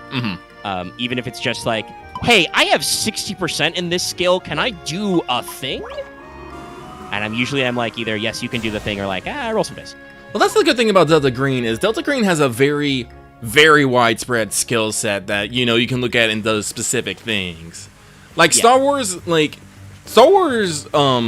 skill set is robust, but you can't really get into the finicky bits with it. Yeah, the skills are very utilitarian and broad. Like every skill has a fairly defined use, right? Like at the very least, if you have a skill, at least one specific thing you can do with it, right? Right. Like, skullduggery. Okay, I can use this to pick locks. Okay, cool. There you go. You can use it to pick locks and stuff. Streetwise, I can use this to get illegal information or buy black market goods. Cool, I know what I'm doing. Medicine, I can use this to heal people. What else can you do with that skill? Yeah, man. Okay, that usually depends on your talents and what your GM thinks. Okay, right. They're just not liking seeds anymore. What the fuck? Did I just get a weird one? Maybe you did just do it a weird one. Huh. I'm slightly bamboozled. I feel bamboozled as well. But yeah, like fuck you, bird. Star Wars is, and I think honestly some of that is just Fantasy Flight's like drift of skills. If you've ever seen their old school 40k RPGs, those are very much because they're a percenter style system as well. Those very much read like an old school like RuneQuest or Call of Cthulhu style percentile system. Have you ever looked at Call of Cthulhu 6th edition? No, I don't think I've ever run it for you. No. It's got a like. I want to say, let me check actually, when was Call of Cthulhu 6th?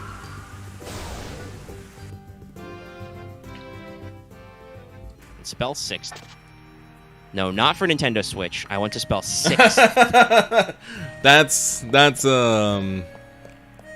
That makes sense. I do remember seeing some MMOs that kind of looked like this back in the day.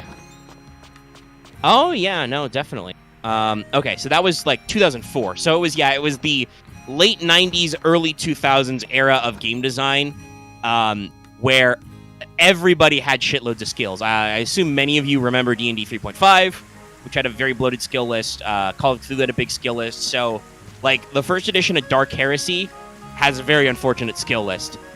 Jump, climb, and swim are all different skills. Oof. I'm so glad RPGs don't do that anymore. Athletics is great, y'all.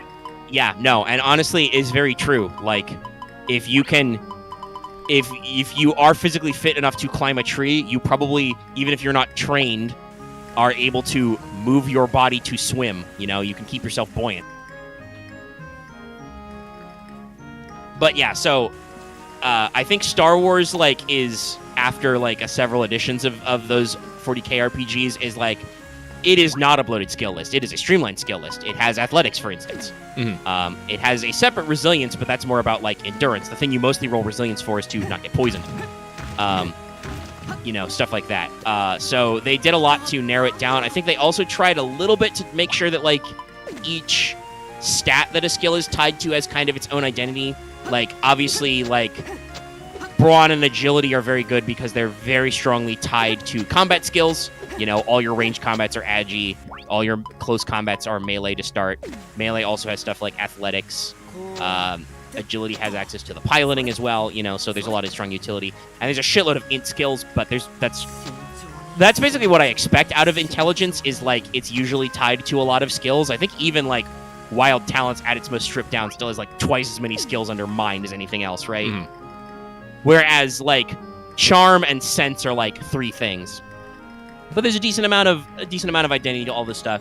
So it's simplified, everything has specific use cases, but like we said, it gets very broad. I was talking earlier about how like Lost started with as basically being the guy with no role, right? He was just the generic soldier, we gave him a big gun, he shot stuff. Over time, he did actually like develop as a character and was like, nobody has medicine, right? I want to pick up medicine because I'm interested in like keeping the other players alive, like as a character, and also keeping my clone brothers alive, kind of thing. So he evolved into the team medic, and he is very much a combat medic. Like Boots is not the doctor; he will not say, "Damn it, Jim, I'm a doctor." Like if Arama, orders him to shoot a guy, he'll be like, "Okay, bang." Sometimes I'll do that when I don't order him. Yeah. And he's like, "Oh, he was a bad guy." Bang. I didn't swear a Hippocratic oath. Bang. And then it's like, "What's that camo? You stubbed your toe? All right, let me look at it. I'll get the iodine."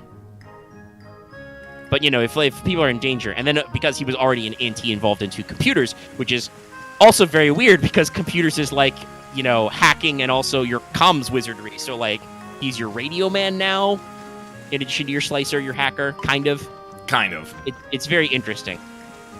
Well, again, it was a niche that we hadn't filled, and like we said, he was already invested in int. So Loth also, I will say, this is something that I know it doesn't always bother me. Sometimes I feel like it bothers me, but most of the time it's just like that's not how I usually play. Loth is big on just sitting on EXP until he's like, okay, I can use that. I don't think he pre-plans a lot of his character growth. He's very improvisational in the moment, right?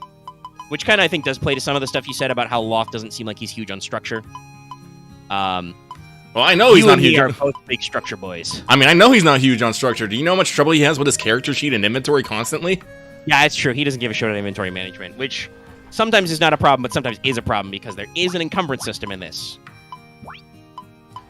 Usually, if we're worrying about if he's over encumbered, we can figure out the math. But yeah, sometimes he's just like, I got to think for this.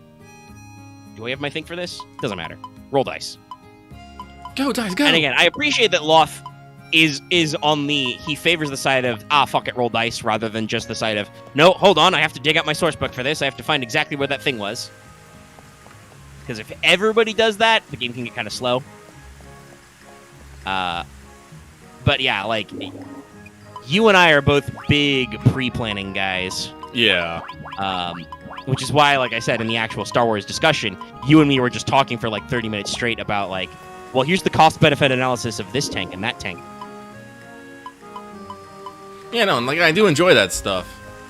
Like I enjoy that stuff a lot. That's why I'm always engaging with it. But like again, like it was literally like you and me back and forth. And I think on average on every 10 minutes, like I try to like rope someone else in about something. And they say like 1 or 2 lines, and they go right back to me and you. Martha in chat right now talking about how he like he would just hear stuff he would suggest anyway. Yeah. Valid, by the way. Yeah, no, like I mean Marth's a smart cookie. And obviously, like I think like Marth would be the player who has the most reason to get involved in the conversation because he's the other Jedi General. Also, his current character is one of our piloty types. Yeah. Like, good in those kinds of skills and stuff. But at the same time, like if you're already making the decisions Marth would make anyway, then yeah, he's right. He doesn't have anything to add. He's like, yes, I agree.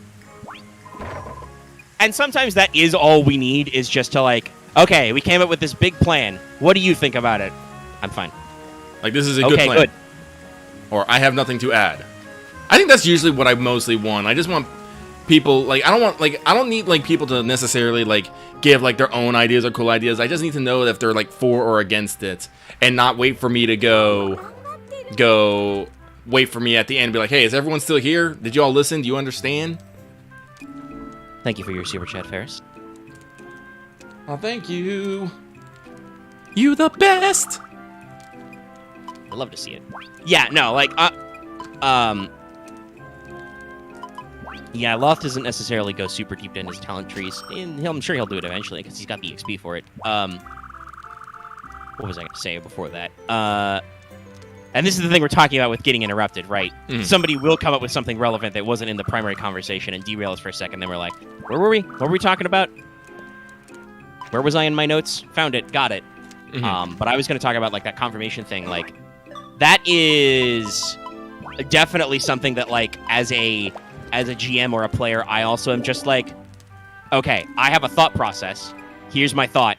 Are you guys okay with this? Like, as a GM, you know, you guys are not. I'm not asking my 4 players to literally run a planet-wide military operation, right? Right.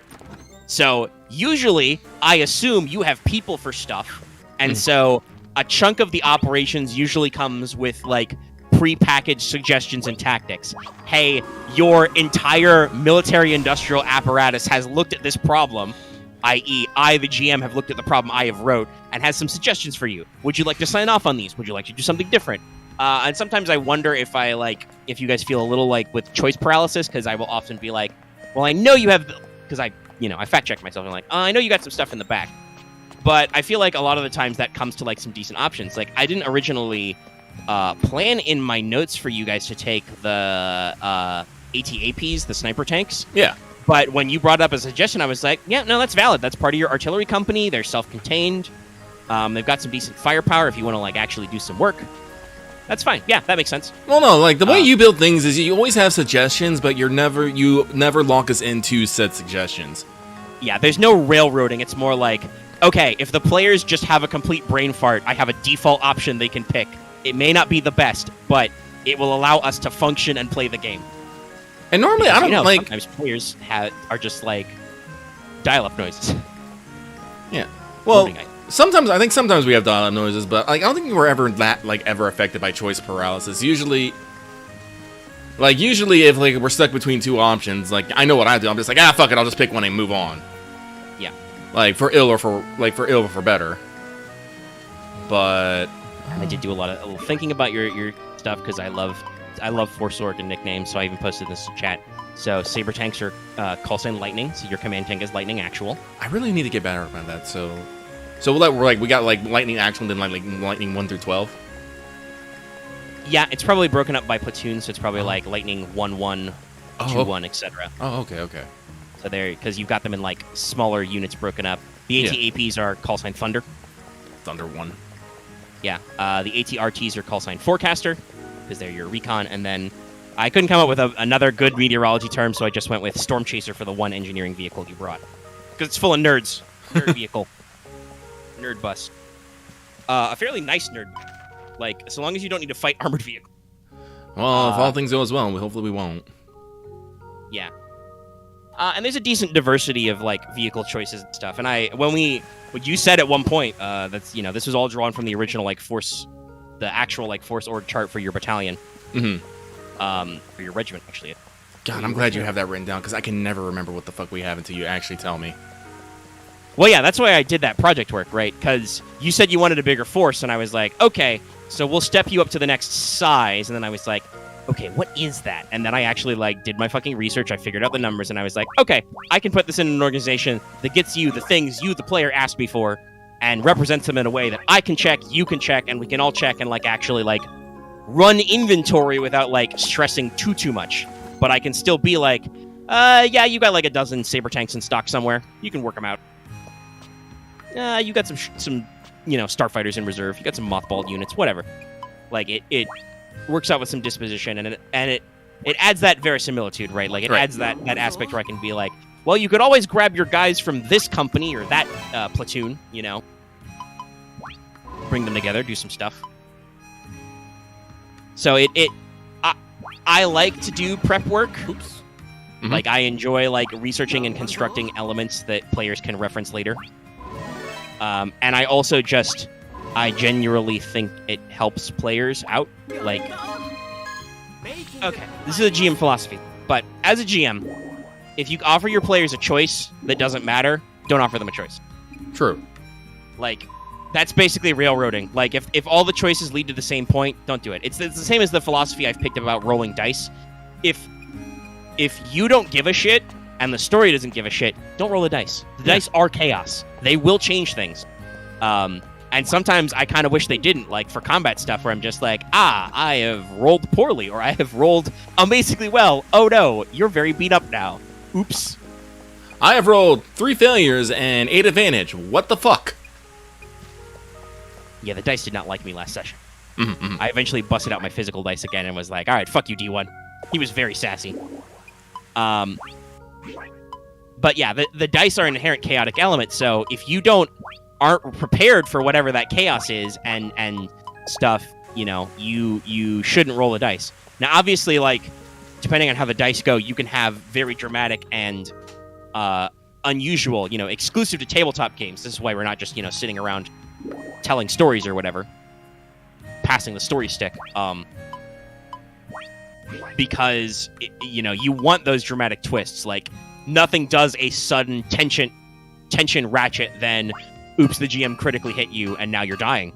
Like, and that is the randomness of gameplay, right? It's the same as if you're playing a first-person shooter, and you're Billy Badass, you're storming the beach at Normandy all on your own, and then the German sniper pops up, and he catches you in the throat, and suddenly your screen's, like, super red, and you're like, fuck! Shit! I need to think about what I'm doing.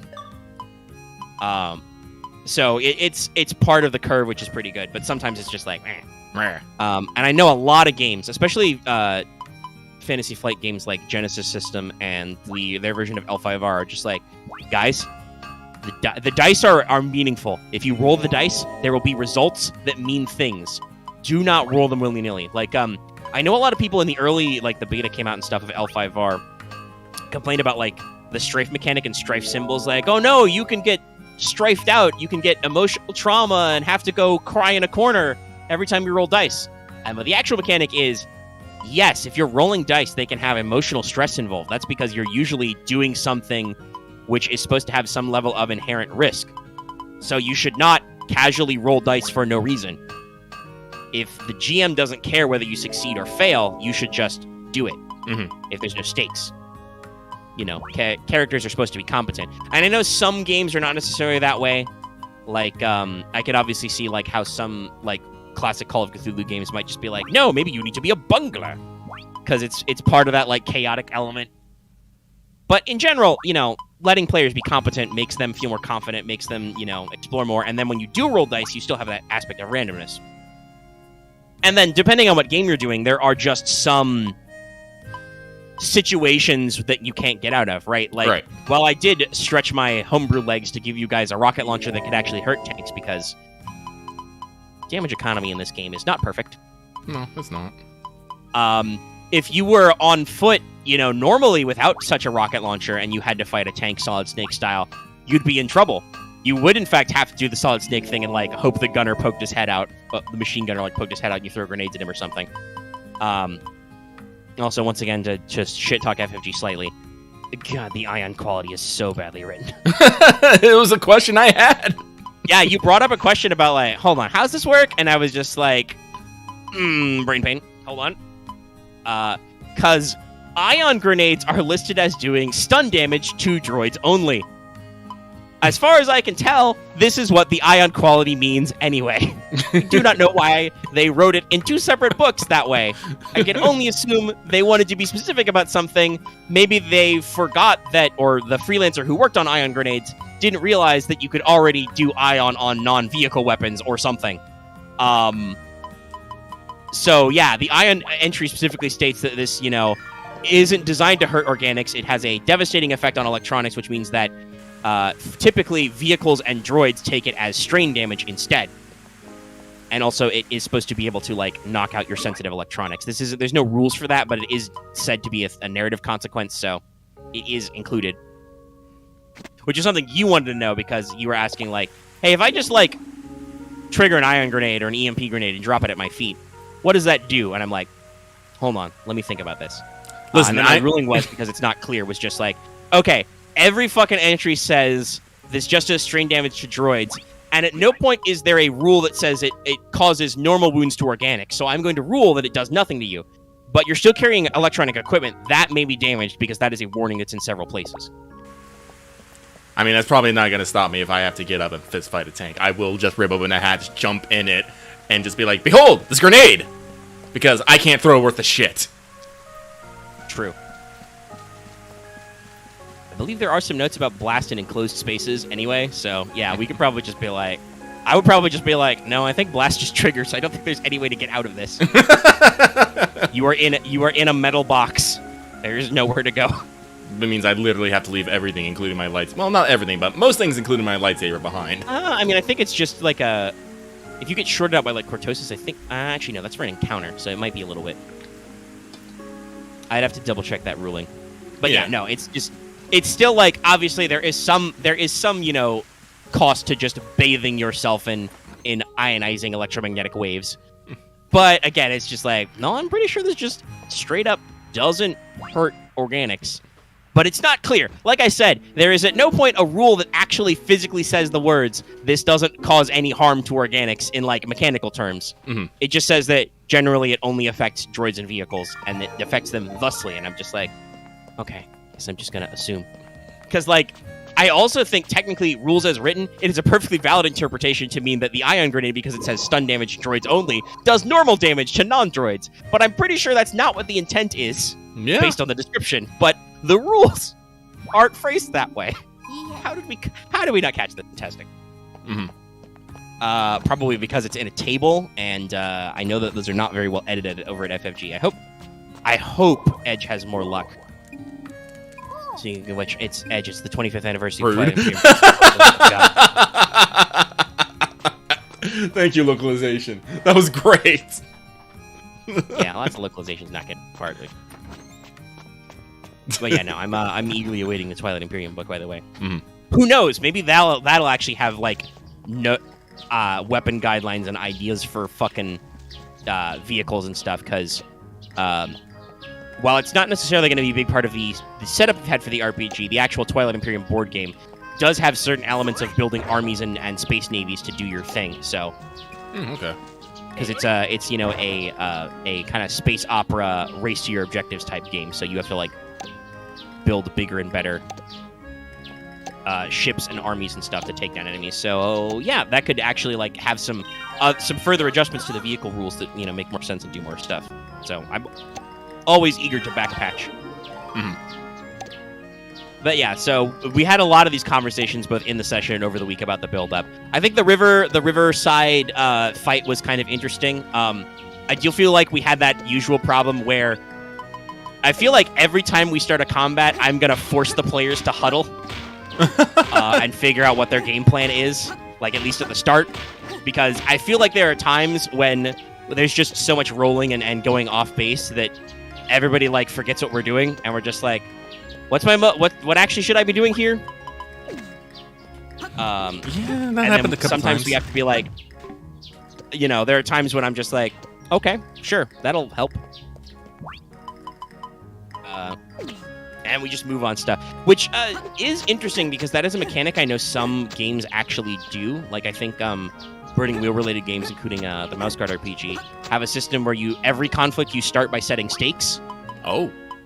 So like whether you're doing a fight or a social conflict, you say, okay, here are the stakes. My goal is to stab that guy. And then if you are succeeding in the conflict, you successfully stab that guy, and then stuff happens mechanically. So that's definitely a thought other people have had, where I just and I'm just thinking to myself, like, I feel like a lot of times in combats we just get lost in the soup, and we just have to be like, okay, no, before we do anything, you guys always go first. Even when I try really hard, you almost always go first. Now, you don't always go, all of you go first, but usually you have one slot at the start because we've got several initiative-focused characters, which is fair. They've spent a lot of EXP on it. But like, when you have that moment to just be like, okay, time out, huddle. Play 80s rock music. What's your plan here? You have to do this. These are the threats. These are the places they are. What's your plans? And obviously plans can change, but it might just be good to like figure out exactly what your goal is, so that we don't have to keep going like, what's the best thing I should be doing now? I'm lost. I shoot that guy. I was not the best guy to shoot. Well, I've already shot him. Too bad.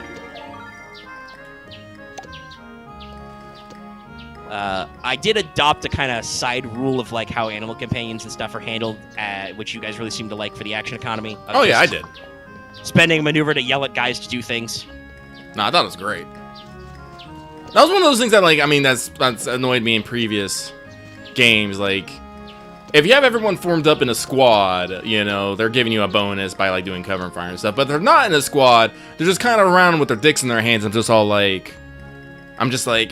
Yeah, and I think based on the way that some of these, like, allies are statted, they're supposed to still just be minion groups doing stuff, but I gotta be real with you, FFG. I mean, I guess I could just be like, hey, players, here's the stats for your minions. You decide what they do. But then that means you guys have to manage extra character. No matter what, somebody has to manage extra characters. And combat is long enough as is. Yeah, no. I don't want to add extra... Like, maybe for, like, a critical NPC who's very well statted. Like, back when Master Lago was alive and with you. Like, I would do fights with him. I've had Europa, like, as a statted character who could join in conflicts as well. So, like, big NPCs, yeah, okay, I'll roll for them and I'll just say, okay, I have an NPC, they count as your slots, or they're going to use an NPC slot, but I'll use them to benefit you or whatever. But just mostly adding spear carriers for just the sake of effect is just kind of like background noise. But there have been times I know when it's been like, can my guys, like, do anything? So this time I was just like, fuck it. The rule is, like, spend maneuver, guys do some stuff. That means I have to roll dice, which means I'm going to suck, but... It communicates to them, and obviously, like, it's, like, one thing at a time, as opposed to, like, some of the talents that normally do this, like, I think Field Commander lets you yell at, like, multiple allies based on your abilities. I think Boots has Field Commander, actually. I believe so, yeah. I believe he's in Clone Officer. Yeah. So, like, that lets you kind of spread out the yelling.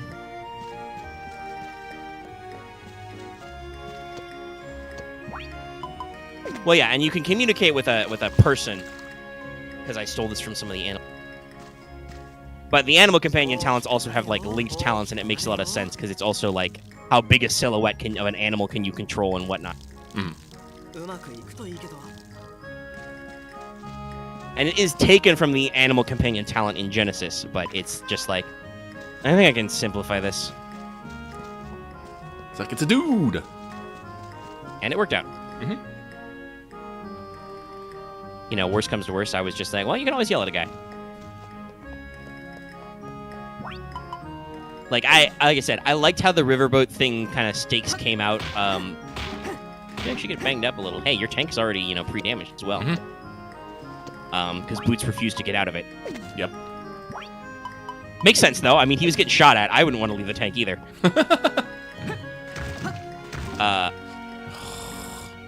But there were definitely times where it was kind of like, I don't know what to do with my maneuvers or anything here. We're just kind of like on a river. And Marth even pulled you to a full stop. He was at the helm and was just like, full stop. Let's not get any closer to... It'll be interesting to see how things shake out when we get to actual tanky fights. Because we'll actually get to engage in some different stuff. You guys can maybe try some tanks, do some different goal options. Play around with things. Oh, that's right. That's what I was going to do. So that'll be interesting. We're going to go back to that this Sunday. Yep.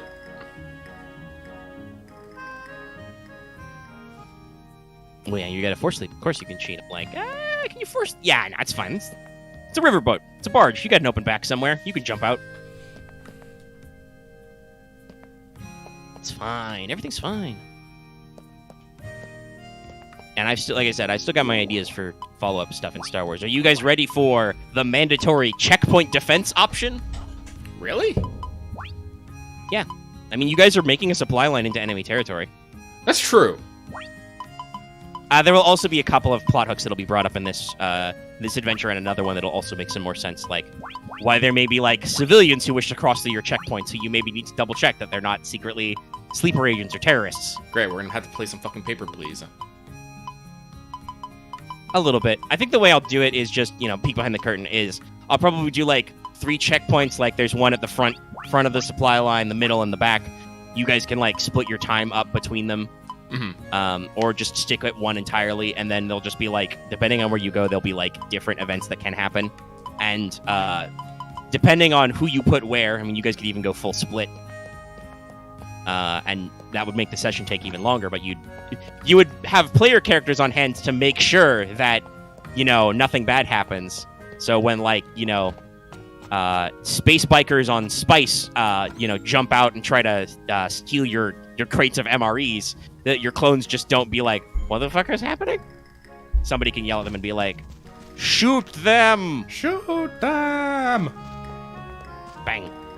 Oh no, they're all dead. Whoops. Or Camo, you put Camo on that checkpoint and he doesn't even yell at other people to shoot them. He just pulls out his like 5 guns and is just like, I deleted all of them. They're already dead.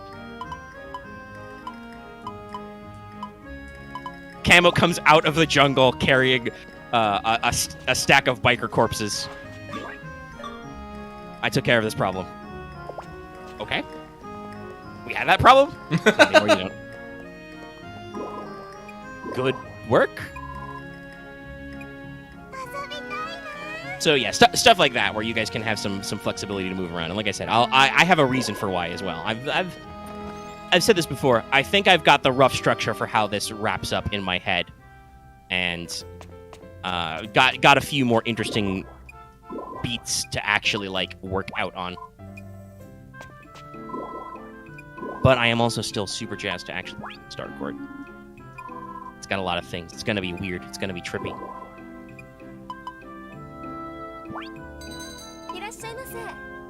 It's gonna be good.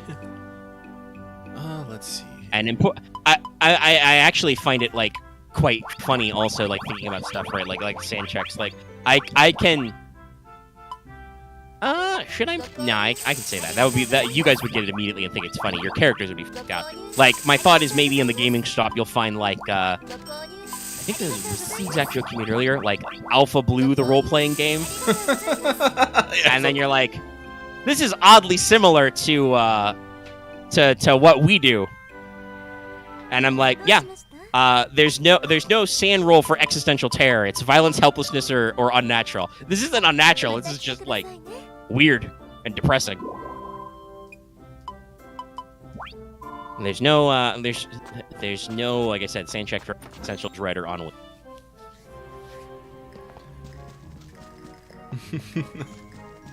Oh, why is Horizon? I bet someone's started bitching about something. Oh. No, I think the Game Awards tweeted something. I'm seeing a lot of replies to them. What do they got? Oh, it was what's your game of the year so far, I think was the tweet. Oh. Which is, it seems to be mostly just like Elden Ring and Horizon. Makes sense. Those games are both very popular.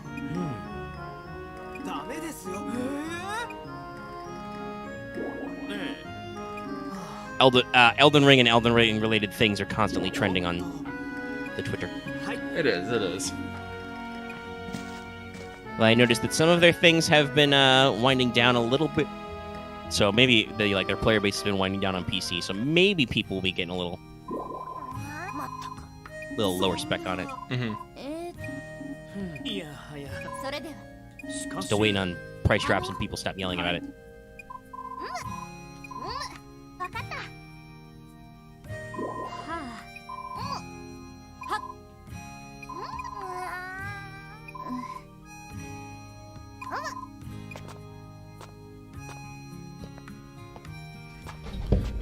I'm trying to make sure I stay close to my mic here. Yep. Sorry, TTRPG is twending? Twending. Again. It's been a couple of weeks. I was overdue. It's been trending, I assume because Hololive was going to do their TTRPG thing, Hololive English, but Kali said to delay it because she scheduled it a little early. Totally understand. Mm-hmm. So people are like talking about it, but also just TTRPG stuff is trending, which means there's some memes and also people post pictures of beautiful dice. Lovely, lovely dice. This one looks like stained glass. I'll retweet it. Oh, sick. Alright, now I gotta go get me a crafting. Dice are nice, but I'm not buying any more for a while because I have spent money on FGO, and someday that bill from Amazon for Ghostwire is going to come due. Mine actually, my payment actually went through today. Mine might have today as well. Do I want to look at? Yes, it'll be fine.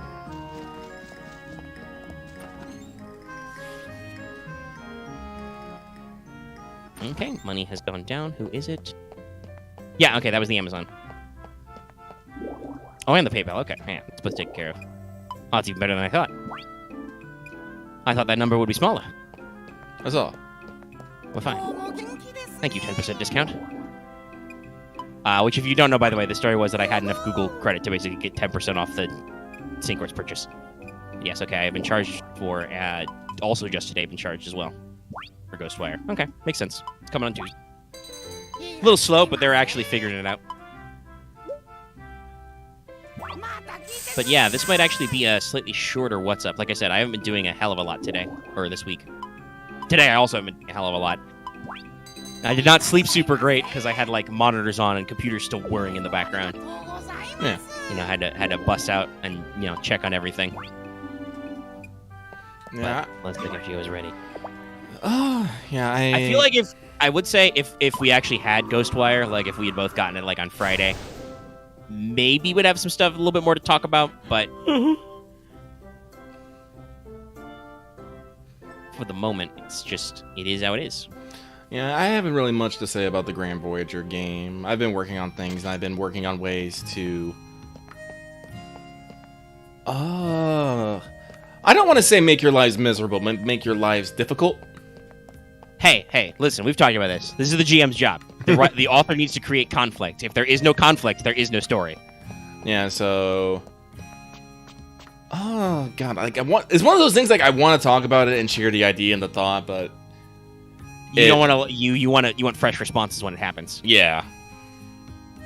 I had that thought earlier, but there's some of the Delta Green stuff I'm not going to tell you. Like, I don't know, maybe in like a more private setting, I'll maybe ask you, Omega, because like I said, you have way more GM experience than I ever have. Mm-hmm. So and also, people keep telling me they like me as a GM, so yeah, I don't know nothing from nobody, but that's what people tell me. So I definitely don't want to again, because I already know, like, I've talked about this before. I'm definitely probably going to be way more mean than you are, but I don't want to be too mean. Well, as you've talked about this, you still share the philosophy that, like, as the GM, you still have absolute power. So yes. If you want to just fuck our shit up, you can just do that. You can just open the elemental plane of cops like it's Payday 2, and we just die. Razormind starts playing, and SWAT teams start pouring from every entryway, and it's just campaign over. Cops fall, everybody dies. But yeah, no, I understand. No, we should know more. We should actually maybe pick that up, because that was technically related to content stuff. We've talked about how possibly after wrapping Star Wars, and when you're ready to do Voyager, possibly even before then, if you get Voyager done before you get ready to do Star Wars. Mm-hmm. You're talking about like we should do alternate weeks, and I was like, yeah, that sounds okay with me, because that would give either GM more time to prep between sessions. That is absolutely a thing I have talked about before. Where sometimes I'm just like, yeah, I haven't had time this week to do it, so. Yeah, so I mean, I am playing. I haven't statted it yet, but I am planning on maybe taking Minions Marth. I did actually eyeball my multiple actions power. I've had that on my sheet as like a future workspace, because I think that's the thing I'm most excited to like grow into. Mm-hmm. I have a very specific aesthetic for it. To do her multiple actions power, Mel sprouts ghostly skeleton arms out of her back, would just kind of float there and things for her. Mm-hmm. Yes, both powers have horrifying. It's slightly freaky. I keep forgetting to grab the fucking brush. Ah! Sorry, I'm yelling about my Like you said, this game seems cheery, but also seems like it maybe could use a little bit more UI polish. Where did I store the brush? I stored it in here. Oh god, no! I hate that's with these kinds of games. That's always my least favorite question. Shit, what box did I put that in? That's why I label some boxes. I will say for Grand Voyager, it'll probably be cooled off by the time we actually start. I have a very strong concern, and I have a hope that I will not get, unless you want to go that way, I will not get too JoJo with it. Because like I said, I've been listening podcasts and rewatching Part 5, and I'm just like, I don't know. Are you not too extra?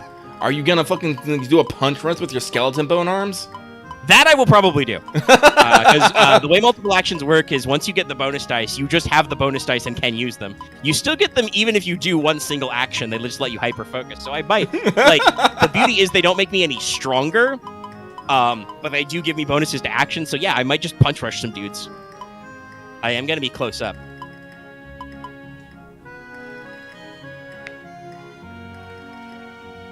But I have to, like, keep to my character. Mel's supposed to be, like, yes, melodramatic and, like, goth. But not, like, JoJo pose extra. It's different grasp. We'll see where we are when we get... Mm-hmm. Alright, so I grab the tools. Now I need to put things in the shipping bin. No, but again, I guess anything I can really talk about with Grand Voyager? Not really. Like I said, I've worked on some of the districts. I'm working on locations. Like I said, I'm starting to... Like, I'm working on the first level threats and the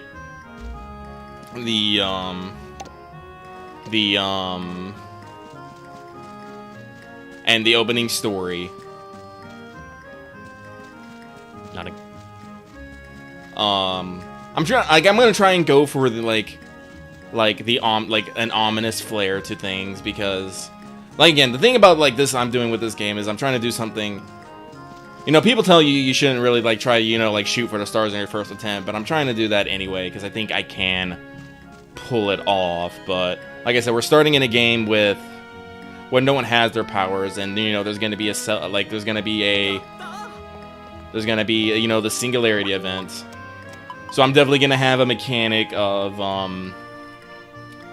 just like throughout the day or days leading up to the singularity, it's just gonna be, I'm just gonna, you know, once in a while just say 12 hours to the singularity, and just see, like, how you guys... Oh, hey. Oh, I did that wrong. There you go, because, like I said, there's going to be things involved. Actually, can you go outside? Can you go outside? I don't fucking know. Stand still. You must be brush. I did a combat move with a brush in my hand. Excuse. There we go. Like I said,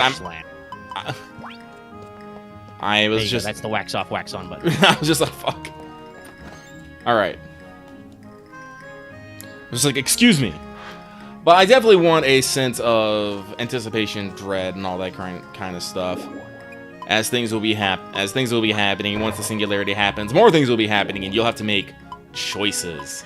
And as I like saying constantly, those choices will have consequences, and they will not be maybe immediately seen. So I'm going for a lot of God damn it.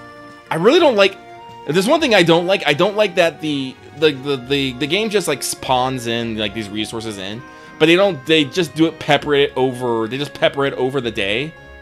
And yeah, I'm a little fastidious. I like having a clean field, so it bugs me that they just randomly pop up, and I'm just all like, well, now I gotta stop and take care of this. I much would have rather had them. They just had them all pop up in the middle of the fucking night when I wasn't there. Oh my god damn it! Honestly, I think I need to put the storage box and stuff up here too, but that's for another time.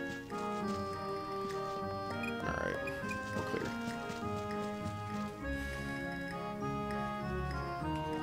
But, like, I'll probably try to work a little bit more on it tomorrow. As I, like, start getting NPCs down and start actually detailing the minor gangs and whatnot. But other than that, no, I don't have a lot to talk about it. Alright. Well, it sounds like we're mostly done with stuff. Done with stuff. Stretch. Hey, that's okay with me. People, we got super chat. It's all fine. It's all gravy. But yeah, hopefully next week there may be some slightly more things to talk about. Obviously, you know, Ghostwire actually arriving to us. We probably play some triangle strategy. Then in this week we also plan to be heavily working on the new Lost Belt and FGO story, new stuff. So, it's that. which may suck up some of the time here. But you know, can't suck up all my time, because you know, I'm a phone, charge and stuff. Mm-hmm.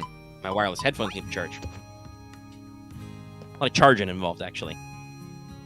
By the way, also, did you just lift that entire table over your goddamn head? Yes, you did. Yes. You are strunk. Yes, I am. No! Of course not! I'm glad they let me, they have me confirm that. Should I this? No. Dumb. Confirmations are your well. But okay, if we are running out of the juice, we should go ahead and wrap up the show. That probably means I can, after I get the food and stuff, get closer and do the audio edit on this, obviously. I can go on ahead and probably scooch out the Let's Talk FGO. Yeah! You guys can look forward to that. But if we're wrapping this up, stretch out all my stretchy bits. We'll do the usual wind down. Hey, if you like this episode, be sure to give it a like on YouTube. 9 people watching and 6 likes. How very dare. Few of you are slacking. You can also leave comments in the comment section down below, and check out our Discord, open to our community in general. Link is on our channel page and on the description.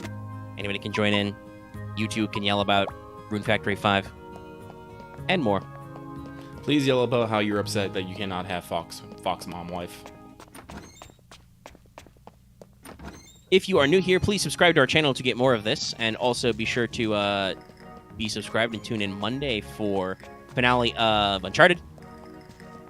Lost Legacy will be finished up then. Mm-hmm. Don't know exactly what we're doing next. Lucky and I are collecting some thought ideas. I have some to think about. Figure out what's best to do and try some stuff. But I'm okay with waiting another week before another business purchase. But yeah, so it's out there.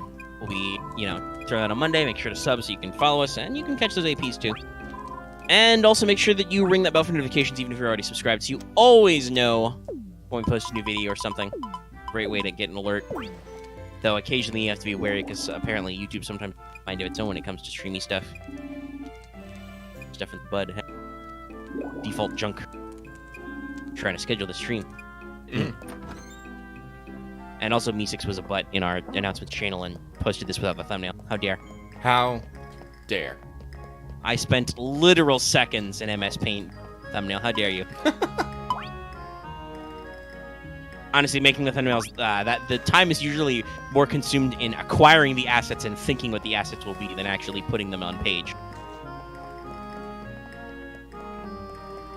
But yeah, make sure that you are subbed to notifications. You can also join our channel membership, get access to membership badges and emotes, as you can see in the chat right now. Only $1.99 a month. More members equals more emote slots. Emote slots are great. And like I said at the front of the show, you can also support us on Patreon. You can get access to this episode in audio format for as little as $1 a month, or roughly $10 a year. At higher levels, you can get access to videos early and lots of other goodies. Be nice. Help support us and all that other fun stuff. And you should think about it. You know, it's a great way to support us and make sure we can keep on doing stuff and come out with new fun things to do. Fun things, good things, great things. And yeah, that's What's Up this week. We hope to see you next week for more What's Up, and stay tuned on this channel in the not-too-distant future for Let's Talk FGO. That one will be quite big. That's where all our big energy went this week. Yes. It's a wrap, folks. Bye. See you next time. Have a good evening.